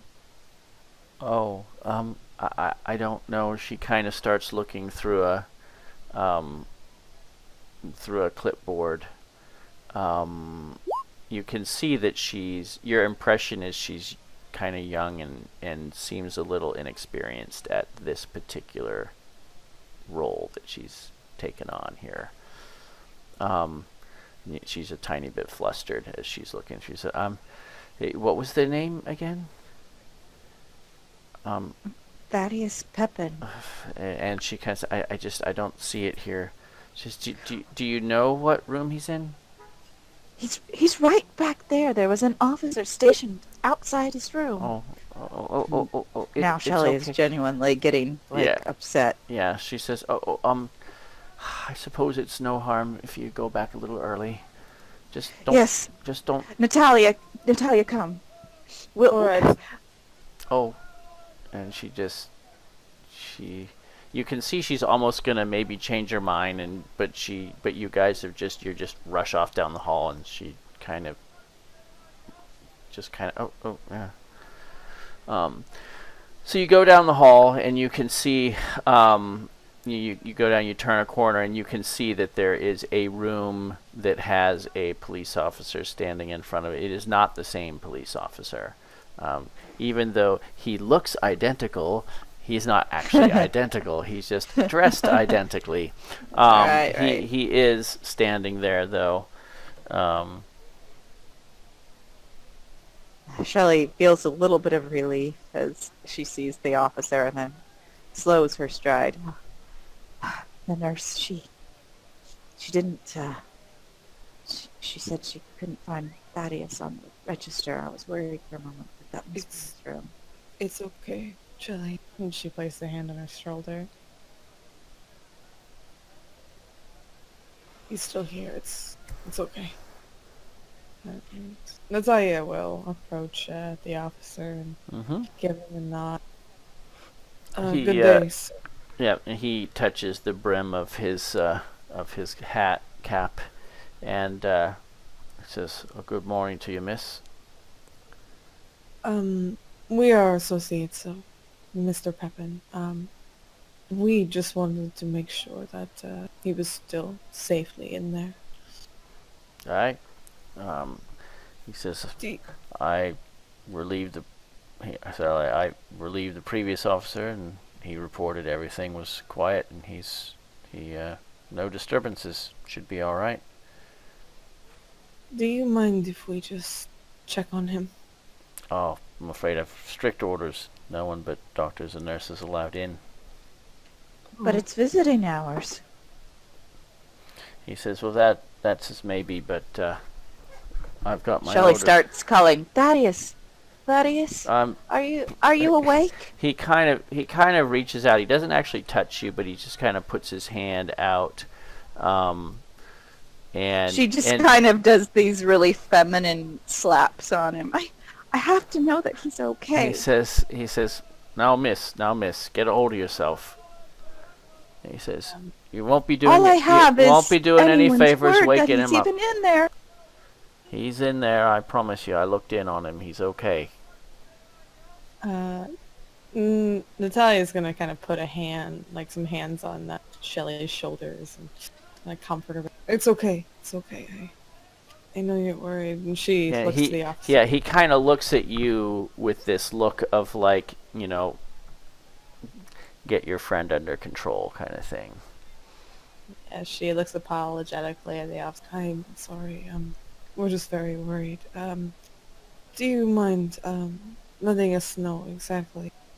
I understand the circumstances of why he entered the hospital. Is that why you're stationed out here? He says, ma'am, I have my orders or says miss, rather, I have my orders to make sure he doesn't leave this room and no one else goes in that isn't part of the hospital staff. why exactly that he doesn't leave the room? I mean, he's a very injured man. You can try a fast talk or a charm or a persuade. Your choice. Persuade. Go ahead. Hey. He says, well, generally we don't share that kind of information with the public. I understand. We're not just the general public. We are very close friends with Mr. Pepin. We just really want to know exactly what's going on, why you're here. It's very concerning seeing an officer outside of our compatriots' room. He says, well, that's understandable. From what I heard, your friend is under suspicion of murder, so... Of what, sorry? Murder. Killing another man. What? He says, I'm What? sorry if this comes as a surprise to you. Yes, it definitely is a surprise. I mean, considering he's here in the hospital, Well, I don't have all the details about that. Just telling you what I heard, Mum. I could be wrong. I appreciate your candor, officer. It's at least good to know. Are you at least attempting to protect Mr. Pepin from anyone else coming in? Well, of course, no one else is to enter this room, except for hospital staff, as I said. Alright, and she looks to Shelley. Can we at least look? I just look at him from outside the door. You can see he kind of does a half eye roll of irritation, and he says, you can look through the window, but that's all. Please don't try to go in that room. I'm not going to try to enter. I just need to see that it's him and it's not some trick. He says, well, I doubt you'll actually get to see much of anything in there. It's very, the lights are kept quite dim. He says, but you're welcome to put your nose against the glass. And he kind of moves out of the way. But you notice he moves away towards the door handle and just kind of stands with, he's kind of standing at ease, kind of, and with his hands behind his back now, when you can see he's got his hand on the door handle. Oh, Shelley's just gonna go up to the window. Which she's not gonna try to bust past a police officer, but she will see if she can see that it actually is him, and she'll probably rap hard on the window actually once she sees him. It's very dim. Try a spot hidden check for me. It's gonna be tough.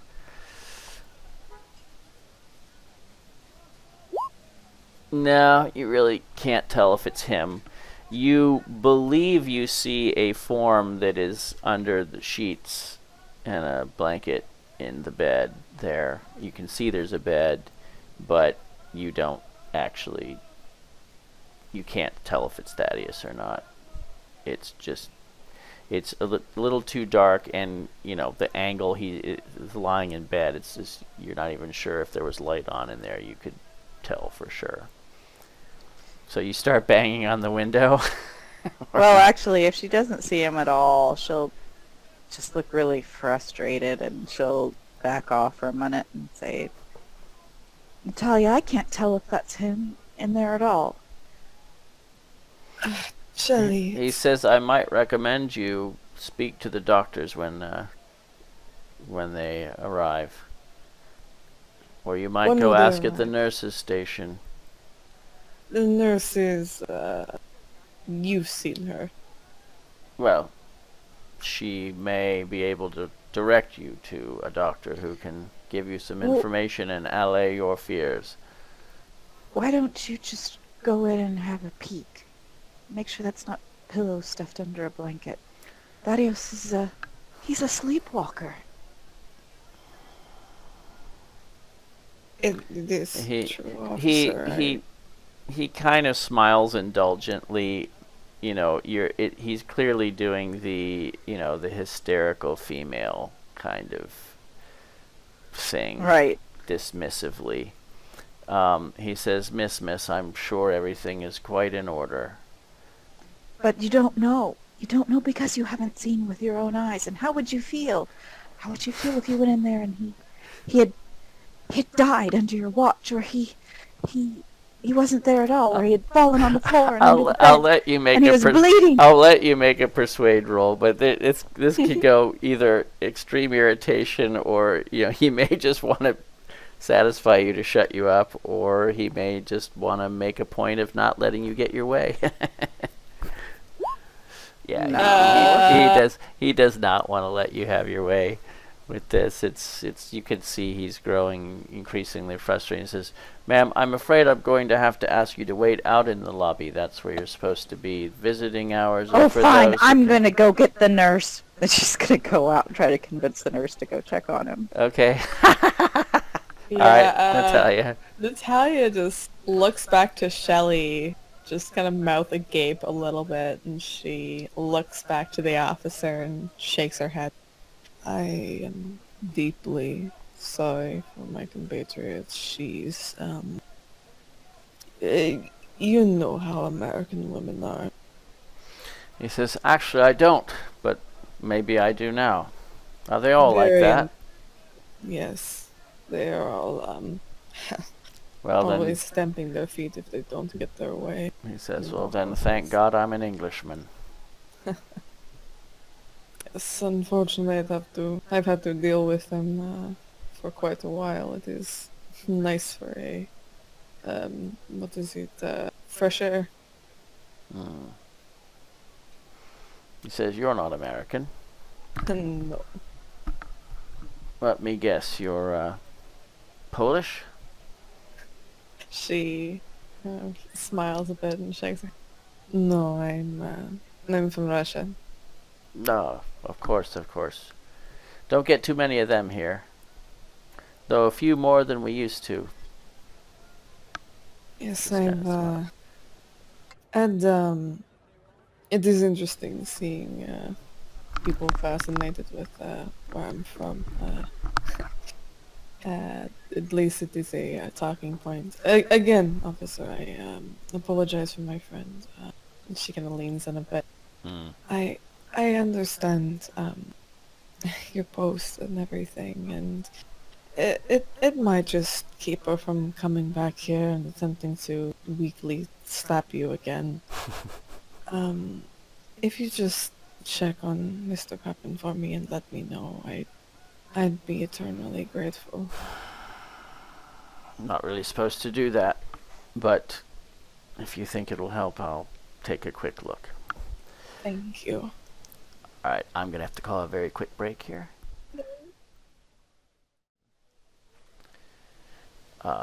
So yes, we're back, and so yeah, the officer goes inside the room, closes the door behind him, and Natalya, you can kind of see through the window. He walks over to the bed and just kind of reaches out and kind of looks around, and you can see kind of gently prods, and then he comes back, opens the door and comes back out, and he says, "There's a sleeping gentleman in the bed. Nothing to worry about." Good. I'm guessing brown hair and goatee. Yes. Good.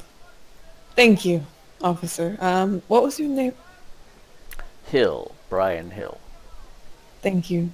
Do you mind if I call you Brian, or do you prefer Officer Hill? I prefer Officer Hill when I'm on duty, if you don't mind. Oh. And she looks to be about to say something, but she just shakes her head and smiles at the officer. Well, I do hope you have a good day, officer. And Oh, I hope to see you again. Well, unless my orders change, my day will be spent standing here. And he smiles. And she nods. Well, have a good day of standing. She'll turn around and make her way back to the nurse's station with the frantic Shelley. Okay. Yeah, Shelley is arguing with poor Penny. You've found out that her name is Penny.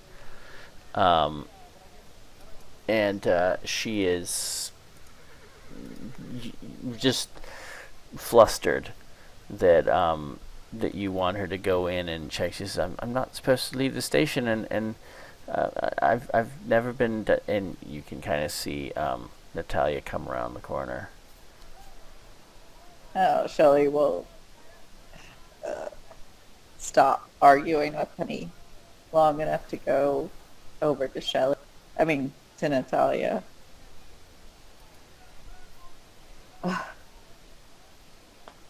Don't worry. Go check on him. Don't worry, Shelley. Officer Hill checked on him for me, and he is there. He's still doing okay. Penny looks at you with a grateful look of relief.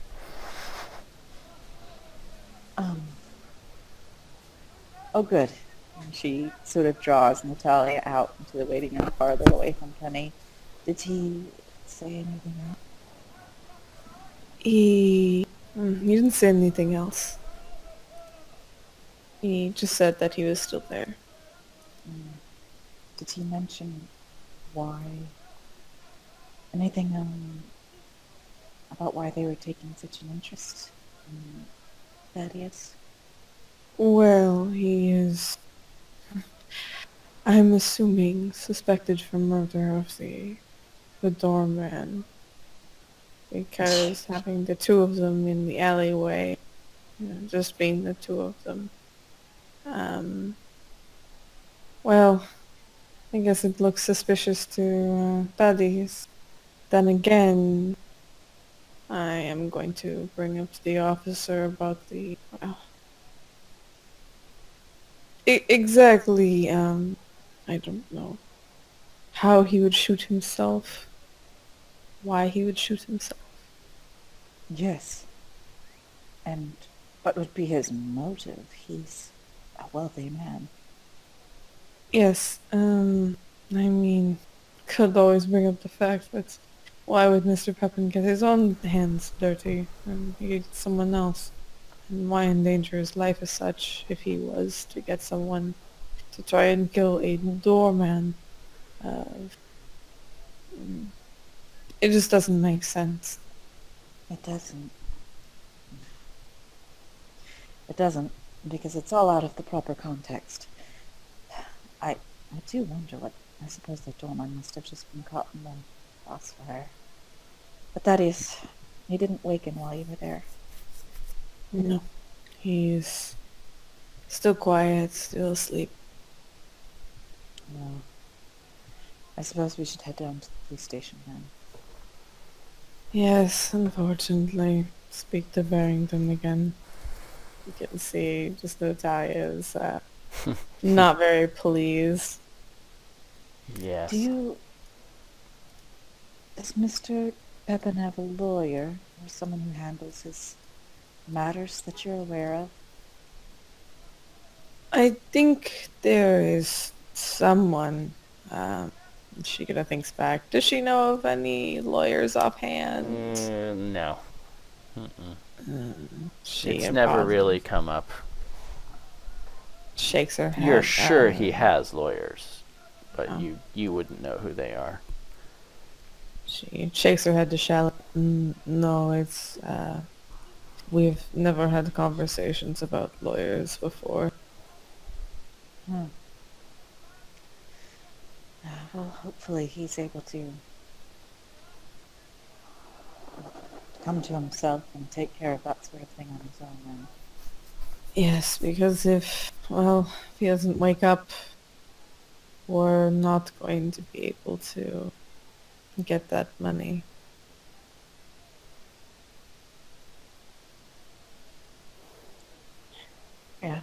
that and possibly defend himself. Well, let's head over to the police station. I honestly don't know who this desk man is, so... Neither do I. Maybe this will clear something. I don't know. Okay.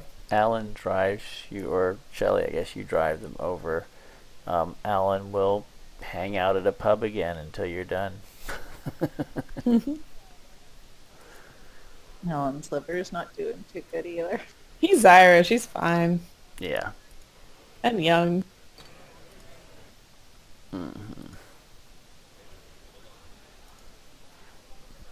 All right, you go in, and Inspector Barrington is there. He says, "Oh, good morning, ladies. Thank you for coming in. Right this way, if you'd be so kind." He takes you back over to his desk where you were before. Yeah, Natalia takes a seat, putting her hands in her laps and looking to... So you have the photograph for us of the... I did manage to roust a photograph, and he pulls one out and shows you the picture. It's a proper, very formal pose photograph with him and a young woman kind of seated in front of him. He says, "That's the man. I'm sure you recognize him. It is the man that you saw behind the desk many times. He would pleasantly say good morning and all that, and he handled it. But you didn't speak to him very often." Oh, yes, I think we saw him at check-in. Yes. So, He ran the front hello, desk. Breakfast time. I'm afraid we can't help you any farther. She looks over at me. I don't recall him having any other interactions with Thaddeus. No, and we had breakfast every morning together. There was barely any interactions with this gentleman. I assume that Mr. Thaddeus was not present with you at all times while you were at the hotel. He kind of looks at you Oh, of course I with didn't slightly keep... raised eyebrow. Said, no, of course I didn't keep track of them all the time. But a great majority of the time, the three of us were together. Yes, and our rooms were quite close. I Yes. see. Even in his room you were together frequently. And Natalia pauses and she nods. Nods. Yes. He says, but surely there were many instances where Mr. Pepin could have left his room without your knowledge. Inspector, you can speak to the doctor about this, but Mr. Pepin was a fall-down drunk. Usually when we left him, he was passed out. There was many nights he would fall asleep in his chair before we would even leave his passed out in his suit. I see. So he's making a show of writing when he asks. He doesn't want to look at you when he's asking, obviously. So you were not in the habit of spending the night in his room. No, but Mr. Barrington, I have known Mr. Papin for quite a long time. I have even been to his house quite a few times and even stayed there. I know his habits, and once he's asleep at night, he is asleep for the evening, and I am the one who has to wake him up in the mornings. So you're sort of a... Well, what exactly are you to him? Well, I am a very close pretty friend. nanny. Sorry, a nanny? He Surely he doesn't require a nanny at his age. no, but he drinks, Inspector, a lot. And he requires people to clean up after. I see. And so he pays you to do this, does he? It is, it is, inadvertent payments. I mean, he is the one that paid for us to come here for a holiday in the first place. Of course, of course. You can see, Mr. Barrington, why this arrangement is very favorable for someone like me. Yes, I can. I can indeed. Mm-hmm. And you're quite sure that you never saw Mr. Chatham with Mr. Pepin? That is your official statement. Yes. All right. Very well then. I shan't beat a dead horse. So,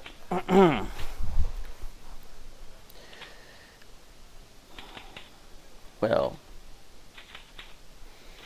I don't suppose I have any more questions for you at this time, but rest assured I am very rigorously investigating this case. Mr. Barrington, there is something that might help to look into. You remember when we had first come to you about assisting with the Egyptian murders, yes? I do indeed. And we Found it went rather curious. But, yes, go on. we went to visit Miss Habiba and her son, Kafiri. We did not get very many answers from them, and something that was, well, we didn't really think of at the time when we left there. There was a gentleman that was watching us leave. And What kind of gentleman? he looked like an Egyptian fellow, with a big beard. They're all very much. I couldn't pick him out on the street if I saw him. It was Older, still dark. younger? I think he was about middle age, Mm-hmm. 35 or so. He's writing it down. And you must understand, we thought nothing of it at the time. But recently, Habiba and Kafiri, they came to us again. And they did explain that, she pauses and looks to Shelley, that they were very fearful, for their lives. When you And- said Habiba and Kafir, you can see he kind of puts his pen to his lips and kind of stares off. You can tell he's trying to recall, and then he kind of again writes down, and he's kind of with you again. Fear for their lives, you say. Yes. Something about a cat. Yes, a cat was left at their door. It was throat slit. Oh dear. Yes. Doesn't sound pleasant. She shakes her head. No. I think foolishly we told them not to worry, that everything would be okay. That we'd help them if they needed it, and well, we hadn't heard from them in a couple days. we went back to check to see if they were there, and with the help of Alice, we ended up talking with one of the neighbors. They are now missing. You I can see. check. I see. She again kind of wrings her hands. It's when we left, it was still late. There were a couple of gentlemen watching us leave. Again, Egyptian descent. From near Habiba's residence, you mean? Yes, Yeah. Yes. they witnessed us leave, and well, I don't know if we were followed or something, or maybe we were looking into things too hard. I think this is why I was attacked at the hotel in the first place. I didn't want to mention it because that's why we left. If you couldn't solve this in 3 years, if someone came after us and he killed says- us, Yes. I'm sorry. It was a terrifying experience, and Yes. she yes. kind of holds onto Shelley's hand very tightly. He says, Miss Vescovia,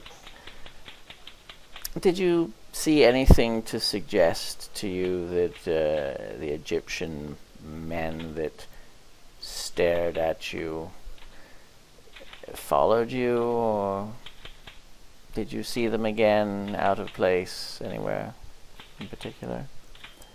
And she pauses, and she nods. Yes, I remember we went to a we heard about this was it a club of some sort that we heard about. It was the Blue Pyramid Club. We decided Yes, to I check know it of it. out, and You saw Well- them there at that club? I think it was them.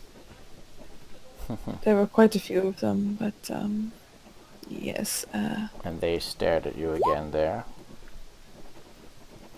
yes. You catch a subtle hint of, I wouldn't exactly call it mocking, but just a little bit of, like, when he puts a little special emphasis on they stared at you again. He says, well, I think I can most likely put your fears to rest regarding the Egyptian gentleman. He says, I've spoken to several witnesses concerning the alley shooting, and no one mentioned especially any Egyptian-looking men or anyone of swarthy skin or complexion. And who would have attacked me in the hotel, officer? Well, again, I spoke to several witnesses there about that incident, and again, nobody claimed to have seen anybody of any Egyptian or Middle Eastern appearance. Well, maybe if it's some sort of group, maybe they hired people. Maybe the Egyptians were hired by white men in the first place. I'd say that scenario is much more likely than an Egyptian hiring a Londoner to do their dirty work for them. That's not really their style. And what if our visit to Habiba got back to whoever was orchestrating all these murders? Mm-hmm. We know that there were other white victims. Yeah, Natalya does not. Yes, and she looks to Barrington, very sadly, kind of pathetically. They almost got me. They were chasing me on the staircase, and one had a knife, and he was told me to just not resist.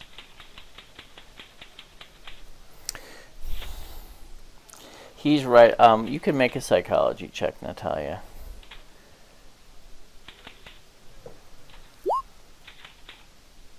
No. That's right. Failed me. Yeah.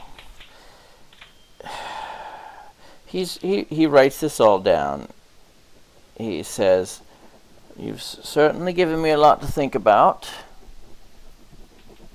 He says, "I find some of the connections a bit forced, but I won't disregard any possibility. It's still too early to say definitively." May I, something that wasn't asked. I don't know if maybe you should check the hospital records around that time, if possible. I can give you a description of the gentleman. I know how to handle myself in the fight. I did, and she kind of smirks a little. I did overpower him, and I he see. was a bit injured. And how did you come by those skills, I wonder? And she looks to Barrington. It is something taught to every Russian woman. Indeed. Yes, Well, that's good to know.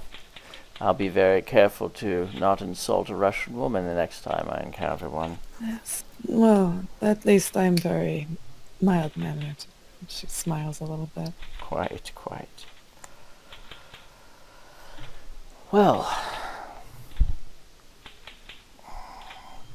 if you did want to give me a description of that man that tried to kill you. Of Actually, course. if you would be so kind as to give your description to Officer Falstaff over there, and he kind of points out another one. He says, he raises his hand, gets his attention. He says, "Could you take a description for me?"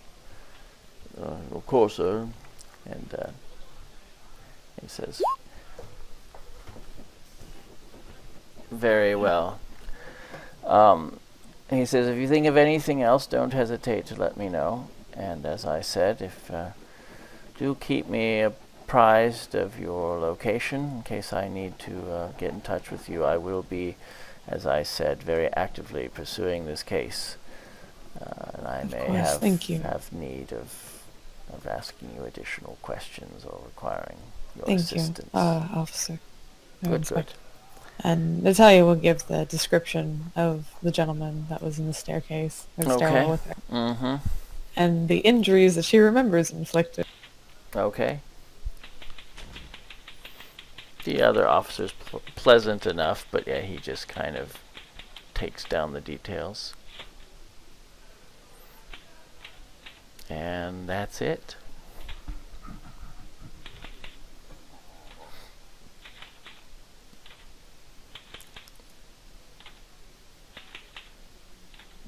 I suppose from there we would probably call the hospital, see if Thaddeus had woken up, and if not, Shelley wants to go back and work on her road spikes.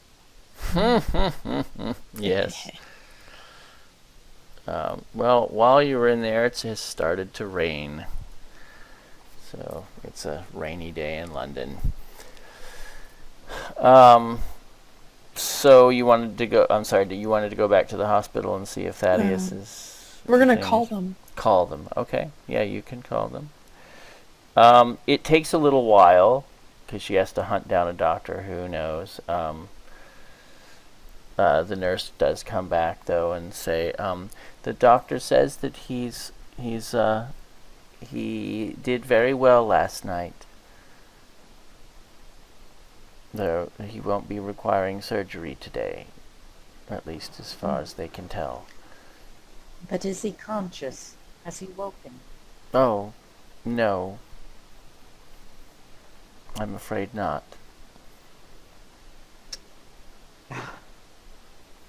Well, I suppose that's good news and bad news. Thank you very much.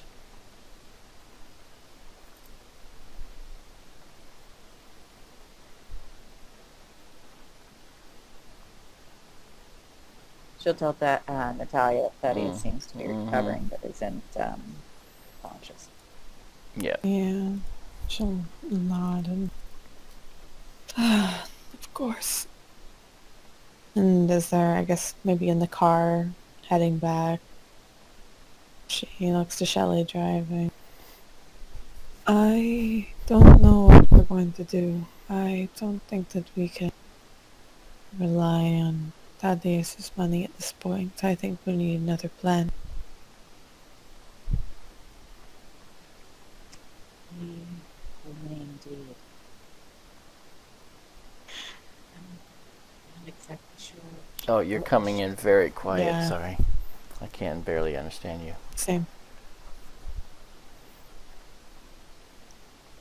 I'm not sure either, Natalya. She shakes her head. I suppose if it came down to it, I could go back. You can't go alone, Shelley. But if I brought you or anyone else, he would kill you. There's always, you said to him that, you were the blessed one, yes? Yes, what saved my life. Initially. And she nods. Well, if possible, I want you to attempt to convince him, or we can convince him. It won't take much convincing. I can talk about the dreams that I've been having. I'd have seen him, or at least felt his presence.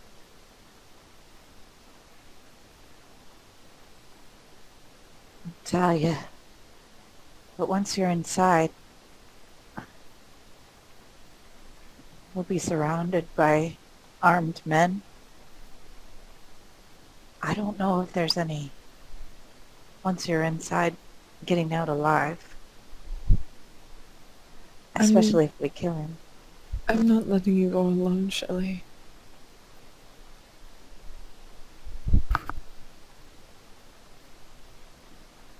I'm not letting Kafiri die, if I can save him. We're at an impasse then. The other option is to take that boat and scale the wall to get inside, or just set up the road spikes ourselves. It's possible, I suppose. If we disabled the car, managed to take out Gavigan, we could maybe get away before they had a chance to really respond. That is the only thing I can think of. We keep to the plan. I think Thaddeus still have those shotguns. Well, we have a few guns, at least. I have his shotgun in my car. Sadly, his other 2 shotguns were in with his luggage.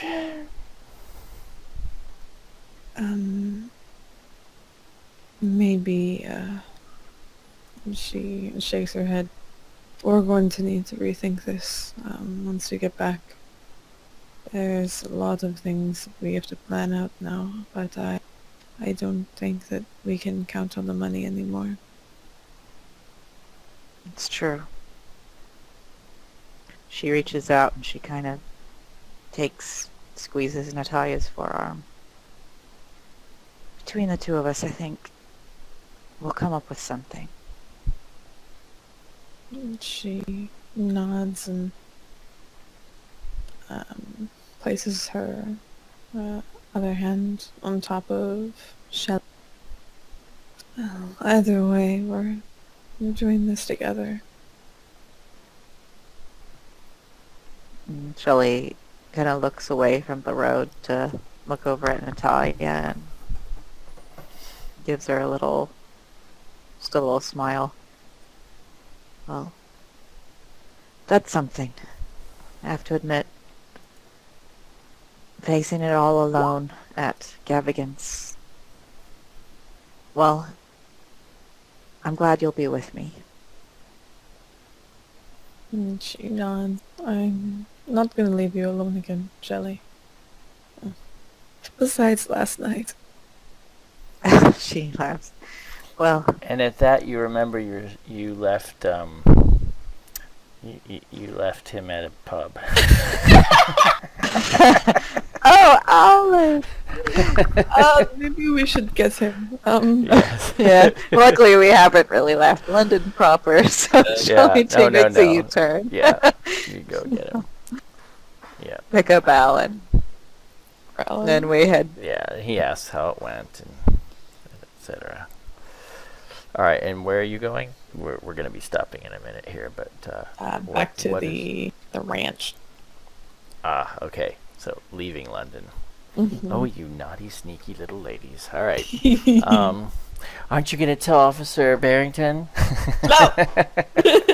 All right. So yeah, you leave town and go back to the Cotswolds. All right, that's where we will pick up next time.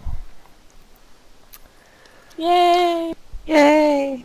We're gonna have to take all of Thaddeus's leftover whiskey and turn them into Molotov. Oh my god, yes!